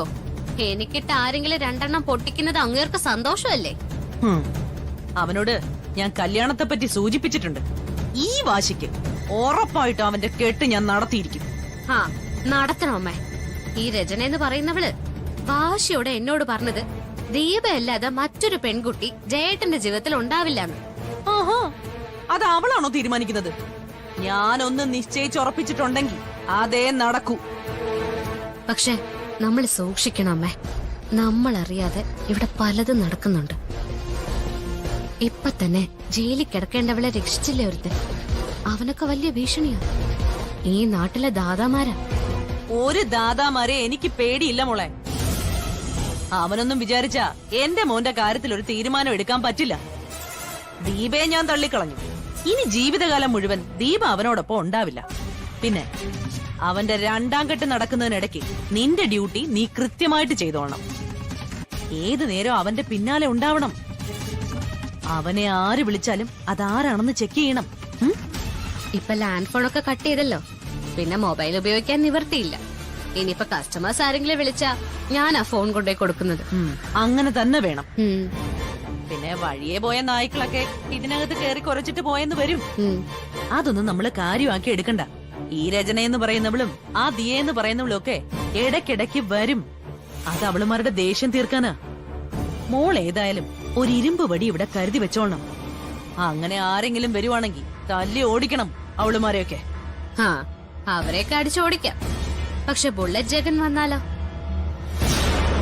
ഒരു തോക്ക് കയ്യിൽ കരുതുന്ന അമ്മയെ നല്ലത്. അവനെ പറ്റി ചില കഥകളൊക്കെ ഇവിടെയുള്ളവരൊക്കെ പറഞ്ഞായിരുന്നു. അവനെ ആളൊരു ഭയങ്കര സംഭവം. ഒറ്റയ്ക്ക് നിന്ന് ഒരുപാട് പേരെ തല്ലുന്നവനാ. മോളെ, ശത്രുക്കള് വലിയ കരുത്തരാണെന്ന് നമ്മൾ കരുതുന്നത് തുടക്കത്തിലെ തോൽവി സമ്മതിക്കുന്നതിന് തുല്യമാ. അങ്ങനെ ഒരിക്കലും ചെയ്യാൻ പാടില്ല എന്റെ മോളെ. നമ്മുടെ ഏറ്റവും വലിയ കരുത്ത് നമ്മളുടെ ധൈര്യമാ. അതുമായിട്ട് നമ്മൾ മുന്നോട്ട് പോയാലേ നമ്മൾ ഒറ്റത്തവണയെ മരിക്കൂ. അന്ന് തന്നെ ഞാൻ ജയന്റെ മുന്നിൽ മണ്ണെണ്ണ ഒഴിച്ച് തീ കൊളുത്താൻ പോയി നിന്നില്ലേ? ആ സമയത്ത് അവനും അവന്റെ ചേട്ടനും കൂടി ഒരു തീരുമാനം എടുക്കുക. ദീപയെ വിട്ടുകളയാൻ പറ്റില്ല എന്ന് പറയുക. എങ്കിലേ അവിടെ നിന്റെ അമ്മയുടെ ശരീരം കത്തിച്ചേനെ. അവിടെ പിന്നെ 2ാമതൊരു ചിന്തയൊന്നുമില്ല. അങ്ങനെ തന്നെ വേണം. എങ്കിലേ നമുക്ക് എന്തെങ്കിലുമൊക്കെ നേടാൻ പറ്റൂ. അങ്ങനെ ചാരു പറഞ്ഞല്ലോ. ഈ സ്ഥാപനത്തിന്റെ MD നീയാ. അപ്പൊ നീ പറയുന്നതിന്റെ ശക്തി അവള് പറയുന്നതിനില്ല. അതുകൊണ്ട് വിലക്കേണ്ടവരെ ഒക്കെ നീ വിലക്കിയിരിക്കണം. കുറച്ചു ദിവസം കഴിയുമ്പോ അത് പറയാനൊരാള് വരും നിന്റെ ജീവിതത്തിലേക്ക്. അതുവരെ നീ വേണം എല്ലാത്തിനും മുൻകൈ എടുക്കാൻ. അല്ല, ആ രചന എന്ന് പറയുന്നവൾ എവിടെയാ താമസിക്കുന്നത്?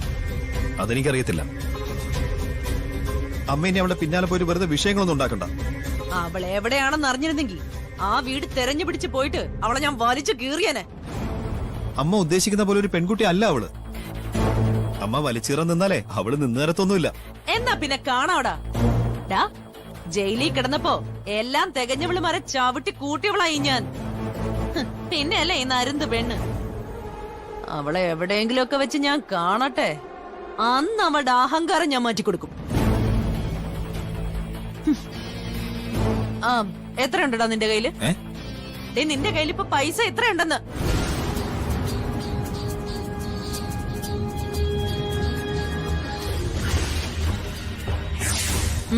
ശരി, വേണ്ടാത്ത വർത്തമാനൊന്നും കേൾപ്പിക്കരുത് കേട്ടോ.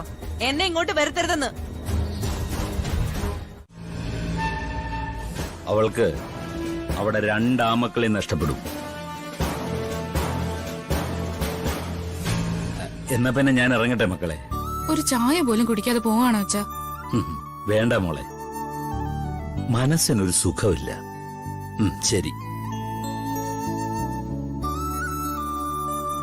ഞാൻ കണ്ടിട്ടുള്ളതിൽ വെച്ച് ഏറ്റവും പാവപ്പെട്ട അച്ഛനാ. എന്നിട്ട് ആ അച്ഛനെ പോലെ ഉൾക്കൊള്ളാൻ ലാലേട്ടന്റെ അമ്മയ്ക്ക് പറ്റുന്നില്ലല്ലോ. അവരൊരു മനുഷ്യ സ്ത്രീ അല്ല ദീപേ. അവർ ഈ യുഗത്തിൽ ജീവിച്ചിരിക്കേണ്ടവരെ അല്ല. തലവഴി മണ്ണെണ്ണ ഒഴിച്ച് തീ കൊളുത്താൻ ശ്രമിച്ചപ്പോഴാ ലാലേട്ടൻ അമ്മയ്ക്കൊപ്പം പോയത്. അതുപോലെ എന്തെങ്കിലും ചെയ്തിട്ട് ഇനി ലാലേട്ടനോട് വീണ്ടും ഒരു കല്യാണം കഴിക്കാൻ പറയുമായിരിക്കോ? അങ്ങനെ പറഞ്ഞാലും ശരി, അത് ചേച്ചിയുടെ ലാലേട്ടൻ കേൾക്കാൻ പോകുന്നില്ല. ഇത്രയും ദിവസത്തെ ജയലാൽ സാറുമായിട്ടുള്ള എന്റെ പരിചയം വെച്ചിട്ട് എനിക്കങ്ങനെ തോന്നുന്നില്ല. പിന്നെ ചേച്ചി പ്രാണനായി സ്നേഹിക്കുന്ന ആളാ. അങ്ങനെയുള്ള സാറ് പ്രാണം പോയാലും ചേച്ചി വിട്ടുകളയില്ല. അതുകൊണ്ട് ആ രീതിയിലുള്ള ഭയം ഒന്നും വേണ്ട.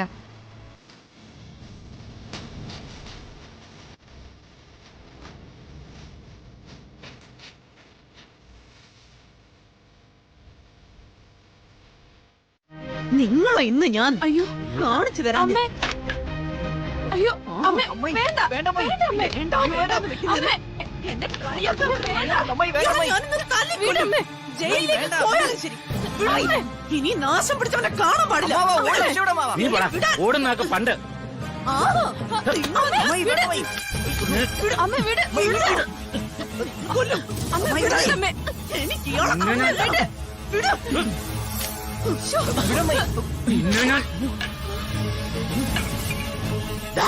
ഇതുപോലെ നിന്നെ ഞാൻ ഒടിച്ചു മടക്കി രണ്ടായിട്ട് ദൂരെയായിരിക്കും കേട്ടോടി. എടോ, എന്റെ നെഞ്ചിന് നേരെ തോക്ക് ചൂണ്ടിയാ പോലും എന്നെ ഒരു ചുക്കും ചെയ്യാൻ നിന്നെ കൊണ്ട് പറ്റത്തില്ല.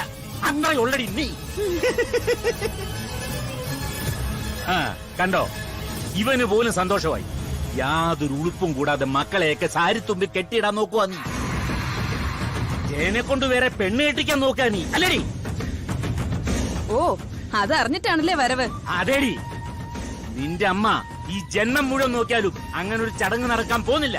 അങ്ങനെ ആരെങ്കിലും വിചാരിച്ചാലും ശരി, കല്യാണത്തിന്റെ തലേ ദിവസം പെണ്ണിന്റെ അമ്മായിയമ്മ മരിക്കും. ഇവളെ ഞാൻ കൊല്ലും. അത് പറയാനാ ഞാൻ വന്നത്.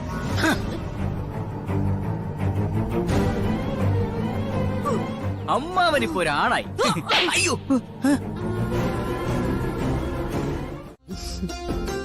ബുള്ളറ്റിന് ഇങ്ങനെ ഒറ്റയ്ക്കിരിക്കാൻ പേടിയൊന്നുമില്ലേ?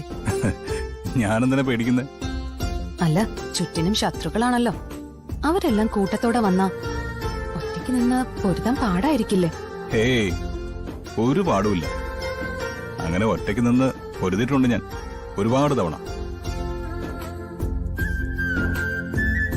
പിന്നെ നമ്മൾ അതേപ്പറ്റി ഓർത്ത് ഭയന്നാലുണ്ടല്ലോ, നമ്മുടെ ആയുസിന്റെ നീളം കുറയത്തേ ഉള്ളൂ.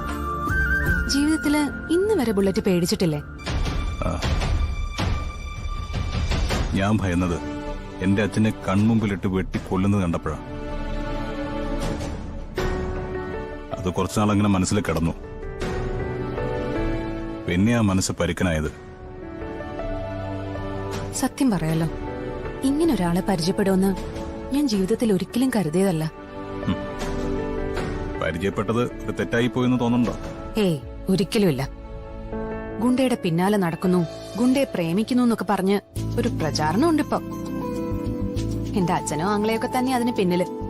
എന്നാ അതൊരു അഭിമാനമായിട്ടാ ഞാനിപ്പോ കാണുന്നത്. സത്യസന്ധയായ ഒരു വില്ലേജ് ഓഫീസറുടെ മകളാണ് ദിയ. അപ്പോ അങ്ങനെ ഒരു മേൽവിലാസം ഉണ്ടാക്കുന്നത് നല്ലതാണോ?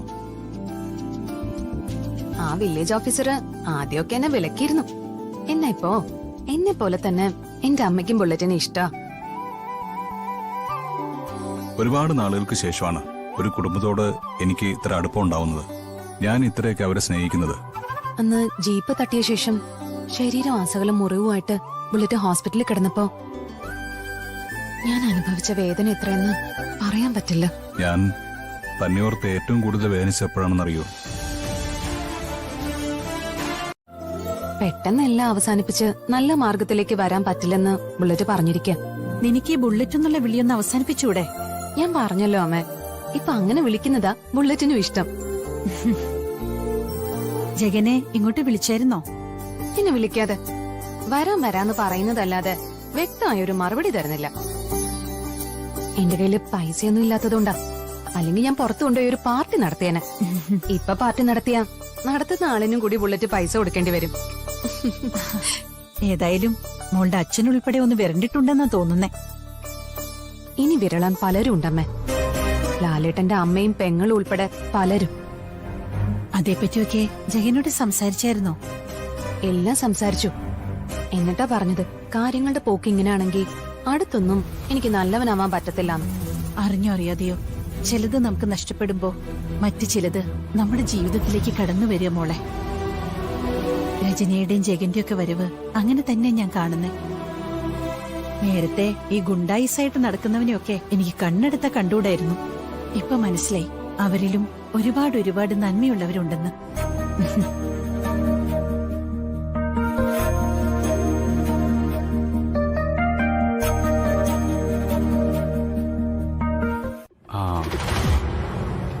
അതിന് അവാർഡ് കൊടുക്കണം, മികച്ച സഹനശേഷിക്കുള്ള. ഏതായാലും അങ്ങേര് ഇറങ്ങി. ഇത്രയും കാലം അയാളുടെ വീട്ടിനകത്ത് ജയിൽ പുള്ളിയെ പോലെയല്ലേ കഴിഞ്ഞിരുന്നത്. എന്നാ പിന്നെ അവരെയും കൊന്ന് ജയിലിൽ പോയി കിടന്നാ പോരായിരുന്നോ? അങ്ങനെ ഒരു പുണ്യകർമ്മം ചെയ്യാൻ അമ്മ അവന് തോന്നിയില്ല. ഏതായാലും ഒരു കാര്യം ഉറപ്പിച്ചോ, ദീപയെ കളഞ്ഞിട്ട് ജയലാൽ മറ്റൊരു പെൺകുട്ടിയെ വിവാഹം കഴിക്കില്ല. എന്തായാലും അയാൾ അതിന് തയ്യാറാവില്ല. ഇനി എന്തെങ്കിലും കാരണവശാൽ ഗതികേട് കൊണ്ട് ജയലാലിന് അങ്ങനെ ഒരു സാഹചര്യത്തിലേക്ക് പോകേണ്ടി വന്നാൽ അവിടെ ജയലാലിനെ രക്ഷിക്കാൻ ഞങ്ങളൊക്കെ ഉണ്ട്. നിനക്കറിയാലോ ദീപയും ജയലാലും തമ്മിലുള്ള കല്യാണ ദിവസം സംഭവിച്ചതൊക്കെ. ഒരു കാരണവശാലും താലികെട്ട് നടക്കില്ല എന്നായിരുന്നു എല്ലാവരും കരുതിയിരുന്നത്. എന്നിട്ട് എന്തേ മുഹൂർത്തം തെറ്റിയോ? ഇല്ല. അതൊക്കെ നിന്റെ അമ്മായിയോടൊന്ന് മനസ്സിൽ കുറിച്ചിട്ടേക്കാൻ പറഞ്ഞേക്ക്. ഓർമ്മയുണ്ടല്ലോ.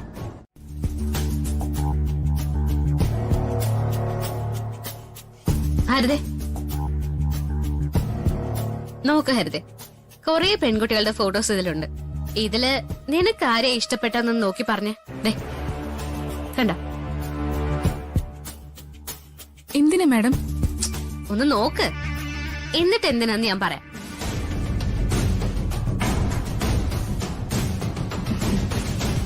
ഇതിലെല്ലാവരും തരക്കേടില്ലാത്ത പെൺകുട്ടികളാ.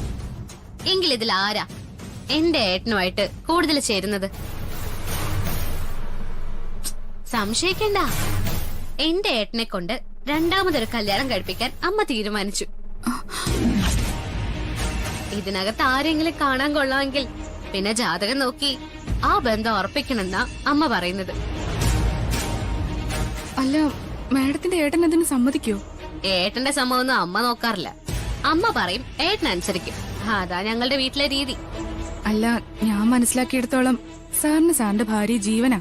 അതെ, അതുകൊണ്ട് അവൾ എന്റെ ഏട്ടന്റെ ജീവൻ എടുത്തോണ്ടിരിക്കുക. അവളുടെ ചരിത്രമൊക്കെ ഹരിതയ്ക്ക് വല്ലതും അറിയോ? എനിക്കങ്ങനെ അധികമൊന്നും അറിയില്ല. ഞാൻ ഇവിടെ കുറച്ചു ദിവസം ഉണ്ടായിരുന്നുള്ളൂ. അപ്പോ നല്ല സംസാരവും പെരുമാറ്റമൊക്കെ ആയിരുന്നു ദീപേച്ചി. ഈ സ്ഥാപനത്തിലെ ഒരു സ്റ്റാഫും അവളെ സപ്പോർട്ട് ചെയ്ത് സംസാരിക്കരുത്. അതെനിക്കിഷ്ടല്ല. അതുപോലെ തന്നെ ചേട്ടന്റെ മുന്നില് അവളെ പുകഴ്ത്തി ഒന്നും പറയരുത്. അല്ല, മാഡം ചോദിച്ചോണ്ട് ഞാൻ പറഞ്ഞതേ ഉള്ളൂ. അവളുമായിട്ട് ഇനി ഒരിക്കലും എന്റെ ഏട്ടൻ ഒന്നിക്കാൻ പോകുന്നില്ല. അതൊരു വാശിയായിട്ട് എടുത്തിരിക്കുക ഞാനും എന്റെ അമ്മയൊക്കെ. പിന്നെ രണ്ടാം കെട്ടിന്റെ കാര്യം, ദേ ഇപ്പൊ തന്നെ അവളെ വിട്ട് ചേട്ടൻ അമ്മയ്ക്കൊപ്പം വരില്ലെന്നാ എല്ലാരും പറഞ്ഞുകൊണ്ടിരുന്നത്. എന്നിട്ട് നിഷ്പ്രയാസം അമ്മ ചേട്ടനെ കൂട്ടിക്കൊണ്ട് വന്നില്ലേ? അതുപോലെ തന്നെ ഇതും നടക്കും. അമ്മ പറഞ്ഞു ചേട്ടനെ ഫോട്ടോ കാണിക്കാൻ. പക്ഷെ ചേട്ടന് ഒരു ഫോട്ടോയും നോക്കിയില്ല. ഇനിയിപ്പോ അമ്മയ്ക്കിതിൽ ആരെങ്കിലും ഇഷ്ടപ്പെട്ട അതങ്ങ് നടക്കും.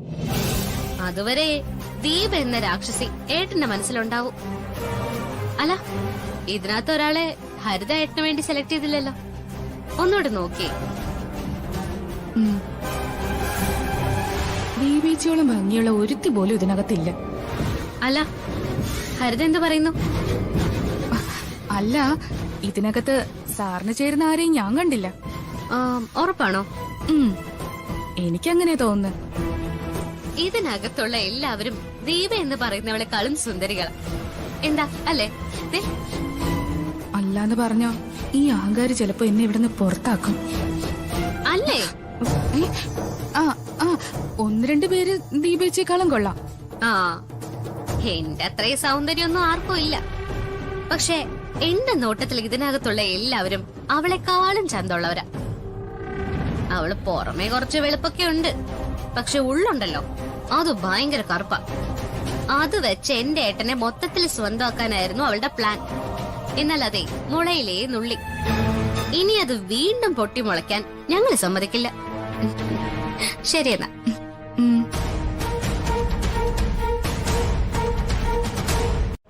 അനിയന്റെ ചേട്ടന്റെ കണ്ണിലെ അവള് ചിലപ്പോ പാവമായിരിക്കും. പക്ഷെ ഞങ്ങളുടെയൊക്കെ മുന്നിലെ അവള് വെറും പാഴ. ആ പേര് യോജിക്കുന്നത് നിനക്കും നിന്റെ ചേച്ചിക്കുവാ. ദീപയുടെ മുന്നിൽ നിൽക്കാനുള്ള യോഗ്യത പോലും നിനക്കും നിന്റെ ചേച്ചിക്കുമില്ല. വ്യക്തമായിട്ട് പറഞ്ഞാൽ നമ്മുടെ അമ്മയ്ക്കുമില്ല. സംസാരിച്ച് സംസാരിച്ച് എന്റെ അമ്മയെ കൊച്ചാക്കരുത് കേട്ടോ. എന്തിനാ കൊച്ചാക്കുന്നത്? മക്കളെ വളർത്തിയിട്ട് അവരെ ജീവിക്കാൻ സമ്മതിക്കാത്ത ഒരു അമ്മയെ മക്കൾക്ക് അധികമൊന്നും സ്നേഹിക്കാൻ പറ്റത്തില്ല. എന്നിട്ടും അവൻ ഓടി നടന്നു അമ്മയെ ജയിലിൽ നിന്ന് പുറത്തിറക്കാൻ വേണ്ടി. ഞാനും ഒരുപാട് സപ്പോർട്ട് ചെയ്തു. നല്ല വക്കീലിനെ വെച്ചിട്ടാ പുറത്തു കൊണ്ടുവന്നത്. അതിനുള്ള പ്രതിഫലമാണ് നമ്മുടെ അമ്മ ഇപ്പൊ അവന് കൊടുത്തുകൊണ്ടിരിക്കുന്നത്. ഇയാൾ ഇനി എന്തൊക്കെ പറഞ്ഞാലും ശരി, ദീപ ആ വഴി തെറ്റി നടന്നവള് ഇനി ജേട്ടന്റെ ജീവിതത്തിലേക്ക് വരില്ല. എന്നാ നീ കേട്ടോ, ദീപയല്ലാതെ മറ്റൊരു പെൺകുട്ടിയും ജയന്റെ ജീവിതത്തിൽ ഇനി ഉണ്ടാവില്ല. വാശിയാണോ? ആ, വാശി തന്നെ. അതുപോലെ തന്നെ ഞാൻ വീണ്ടും പറയുന്നു, നീ കാർത്തി എന്ന പയ്യനെ കെട്ടുന്നതും നീ സ്വയം കഴുത്തറക്കുന്നതും ഒരുപോലെയാ. നിനക്ക് നല്ല നല്ല ബന്ധങ്ങൾ ഞാനും ജയനും കൂടി കണ്ടെത്തി തരാം. നീ മരുമകളായി കയറി ചെല്ലുന്ന വീട്ടിൽ അടങ്ങി ഒതുങ്ങി ജീവിക്കുമെങ്കിൽ. എനിക്ക് നിങ്ങൾ ആരും ബന്ധം ആലോചിക്കണ്ട. എനിക്ക് വേണ്ട പയ്യനെ ഞാൻ തന്നെ കണ്ടെത്തിയിട്ടുണ്ട്. അതെന്റെ അമ്മയ്ക്ക് ഇഷ്ടം. അതുകൊണ്ട് കാർത്തിയെ തന്നെ ഞാൻ വിവാഹം കഴിക്കും. അതിനെന്റെ മൂത്ത ചേട്ടൻ വരണമെന്നില്ല. നിങ്ങളെ ഞാൻ വിളിക്കാനും പോകുന്നില്ല. അയ്യോ, നീ എന്നെ വിളിക്കണ്ട.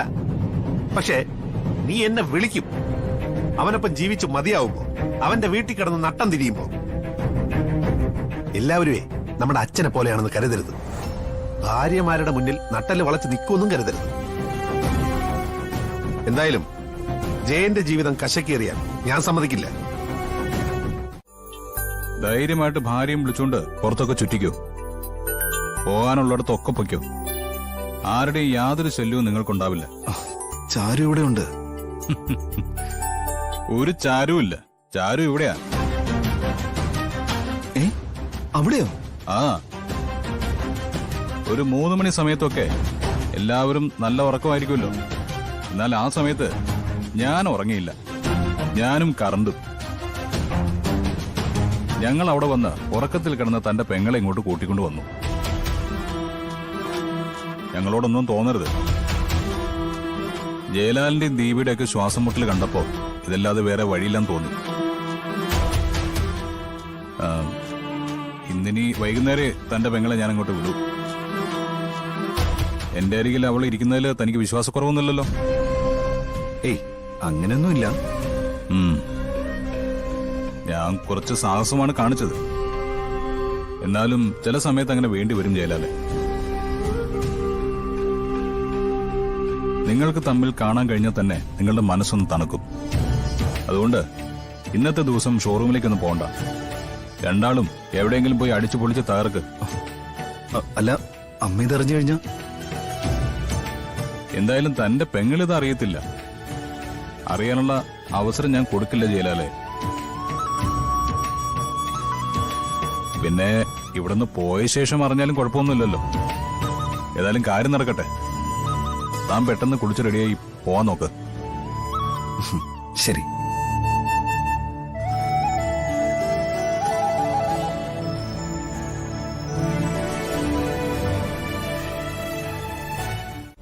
നിനക്ക് എന്തിന്റെ കേടാടി? നീ എന്ത് കണ്ടിട്ടാ ഇങ്ങനെ കിടന്ന് അഹങ്കരിക്കുന്നത്? നിന്നെ പോലൊരു പെൺകുട്ടി തന്നെയാ ദീപിയും. നീ വിവാഹം കഴിഞ്ഞാൽ ഭർത്താവ് മൊത്തം ഒരു നല്ല കുടുംബജീവിതം വേണമെന്നല്ല ആഗ്രഹിക്കുന്നത്. പിന്നെ അതുപോലെ ദീപ ആഗ്രഹിക്കുന്നതിൽ എന്താ തെറ്റ്?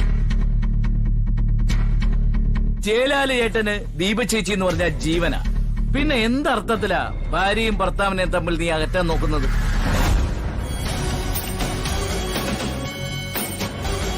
ജയിൽ പുള്ളിയായ അമ്മയ്ക്ക് മരുമോളെ ഒതുക്കാനൊക്കെ പറ്റുമായിരിക്കും. എന്നാൽ നിന്റെ അമ്മയെക്കാളും കൂടുതൽ കാലം ജയിലിൽ കിടന്നവനാ ഞാൻ. ഒരു സമയത്ത് ജയിലായിരുന്നു എന്റെ വീട്. അധിക സമയവും ഞാൻ അവിടെ തന്നെയായിരുന്നു. പിന്നെ ഇവിടുന്ന് പോയി കഴിഞ്ഞാൽ അവരോടൊന്ന് പറഞ്ഞേക്കണം, ഒന്ന് പൊടിക്ക് ഒതുങ്ങി കഴിയാൻ.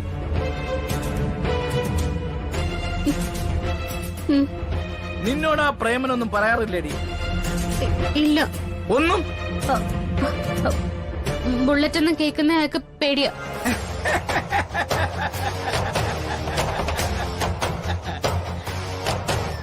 ആ ബുള്ളറ്റാ ഈ ബുള്ളറ്റ്?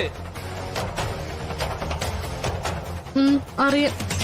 അറിയില്ല, ഇനി അറിയാൻ കിടക്കുന്നതേ ഉള്ളൂ.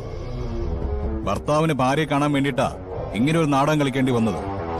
അത് ഒഴിവാക്കിയിട്ട് അവരൊന്നിച്ച് ജീവിക്കാൻ അനുവദിക്കുന്നതായിരിക്കും ബുദ്ധി. നിനക്ക് ഈ കത്തി കണ്ടപ്പോ തന്നെ വലിയ പേടിയാ. എന്ന് വെച്ചാ മരിക്കാൻ പേടിയുള്ള കൂട്ടത്തിലാ നീ. പിന്നെ അത് ചോദിച്ചു വാങ്ങണോ? എടീ, ജയലാലിനെ പോലെ ഒരു ആങ്ങളെ കിട്ടാൻ നീയൊക്കെ പുണ്യം ചെയ്യണം. അതുപോലെ ദീപയെ പോലെ ഒരു നാത്തൂനെ കിട്ടാനും. നിന്റെ വീട്ടിലേക്ക് വന്ന മൂത്ത മരുമോൾ ദീപയെ പോലെ ആയിരുന്നോ? അമ്മായിയമ്മയും മരുമോളും തമ്മിലുള്ള അടിയും വഴക്കും കൂടിക്കൂടി വന്നപ്പോഴല്ലേ അമ്മായിയമ്മ മരുമോളുടെ തലമുണ്ട അടിച്ചു പൊട്ടിച്ചത്. അവിടെ പിന്നെ എന്താ ഉണ്ടായത്? നിന്റെ അമ്മ നേരെ ജയിലിലേക്ക് പോയില്ലേ? ഇവിടെ ദീപ വിചാരിച്ചാലുണ്ടല്ലോ നിന്നെയും നിന്റെ അമ്മയൊക്കെ കോടതി കയറ്റാം. ഭർത്താവിനെ തടങ്കലിലാക്കിയതിന്റെ പേരിൽ കോടതിക്ക് മുന്നിൽ നിന്നെയൊക്കെ തൊലിയുരിക്കാം. എന്നാൽ ദീപയും ദീപയുടെ അമ്മയും അനിയത്തിയും ഒക്കെ മാന്യത ഒരുപാടുള്ള കൂട്ടത്തിലായതുകൊണ്ടാ അങ്ങനെയൊക്കെ ചെയ്യാതിരിക്കുന്നത്. നിന്നെ കൊണ്ട് ഇതൊക്കെ ചെയ്യിപ്പിക്കുന്നത് നിന്റെ അമ്മ മാത്രമല്ല, വേറെ ഒരുത്തനും അതിന്റെ പിന്നിലുണ്ട്, ആ കാർത്തി. എടി, നിന്നെ അവൻ കെട്ടുന്നതിന് മുമ്പ് മിക്കവാറും അന്ന് അവനെ കൊത്തിയരിയും.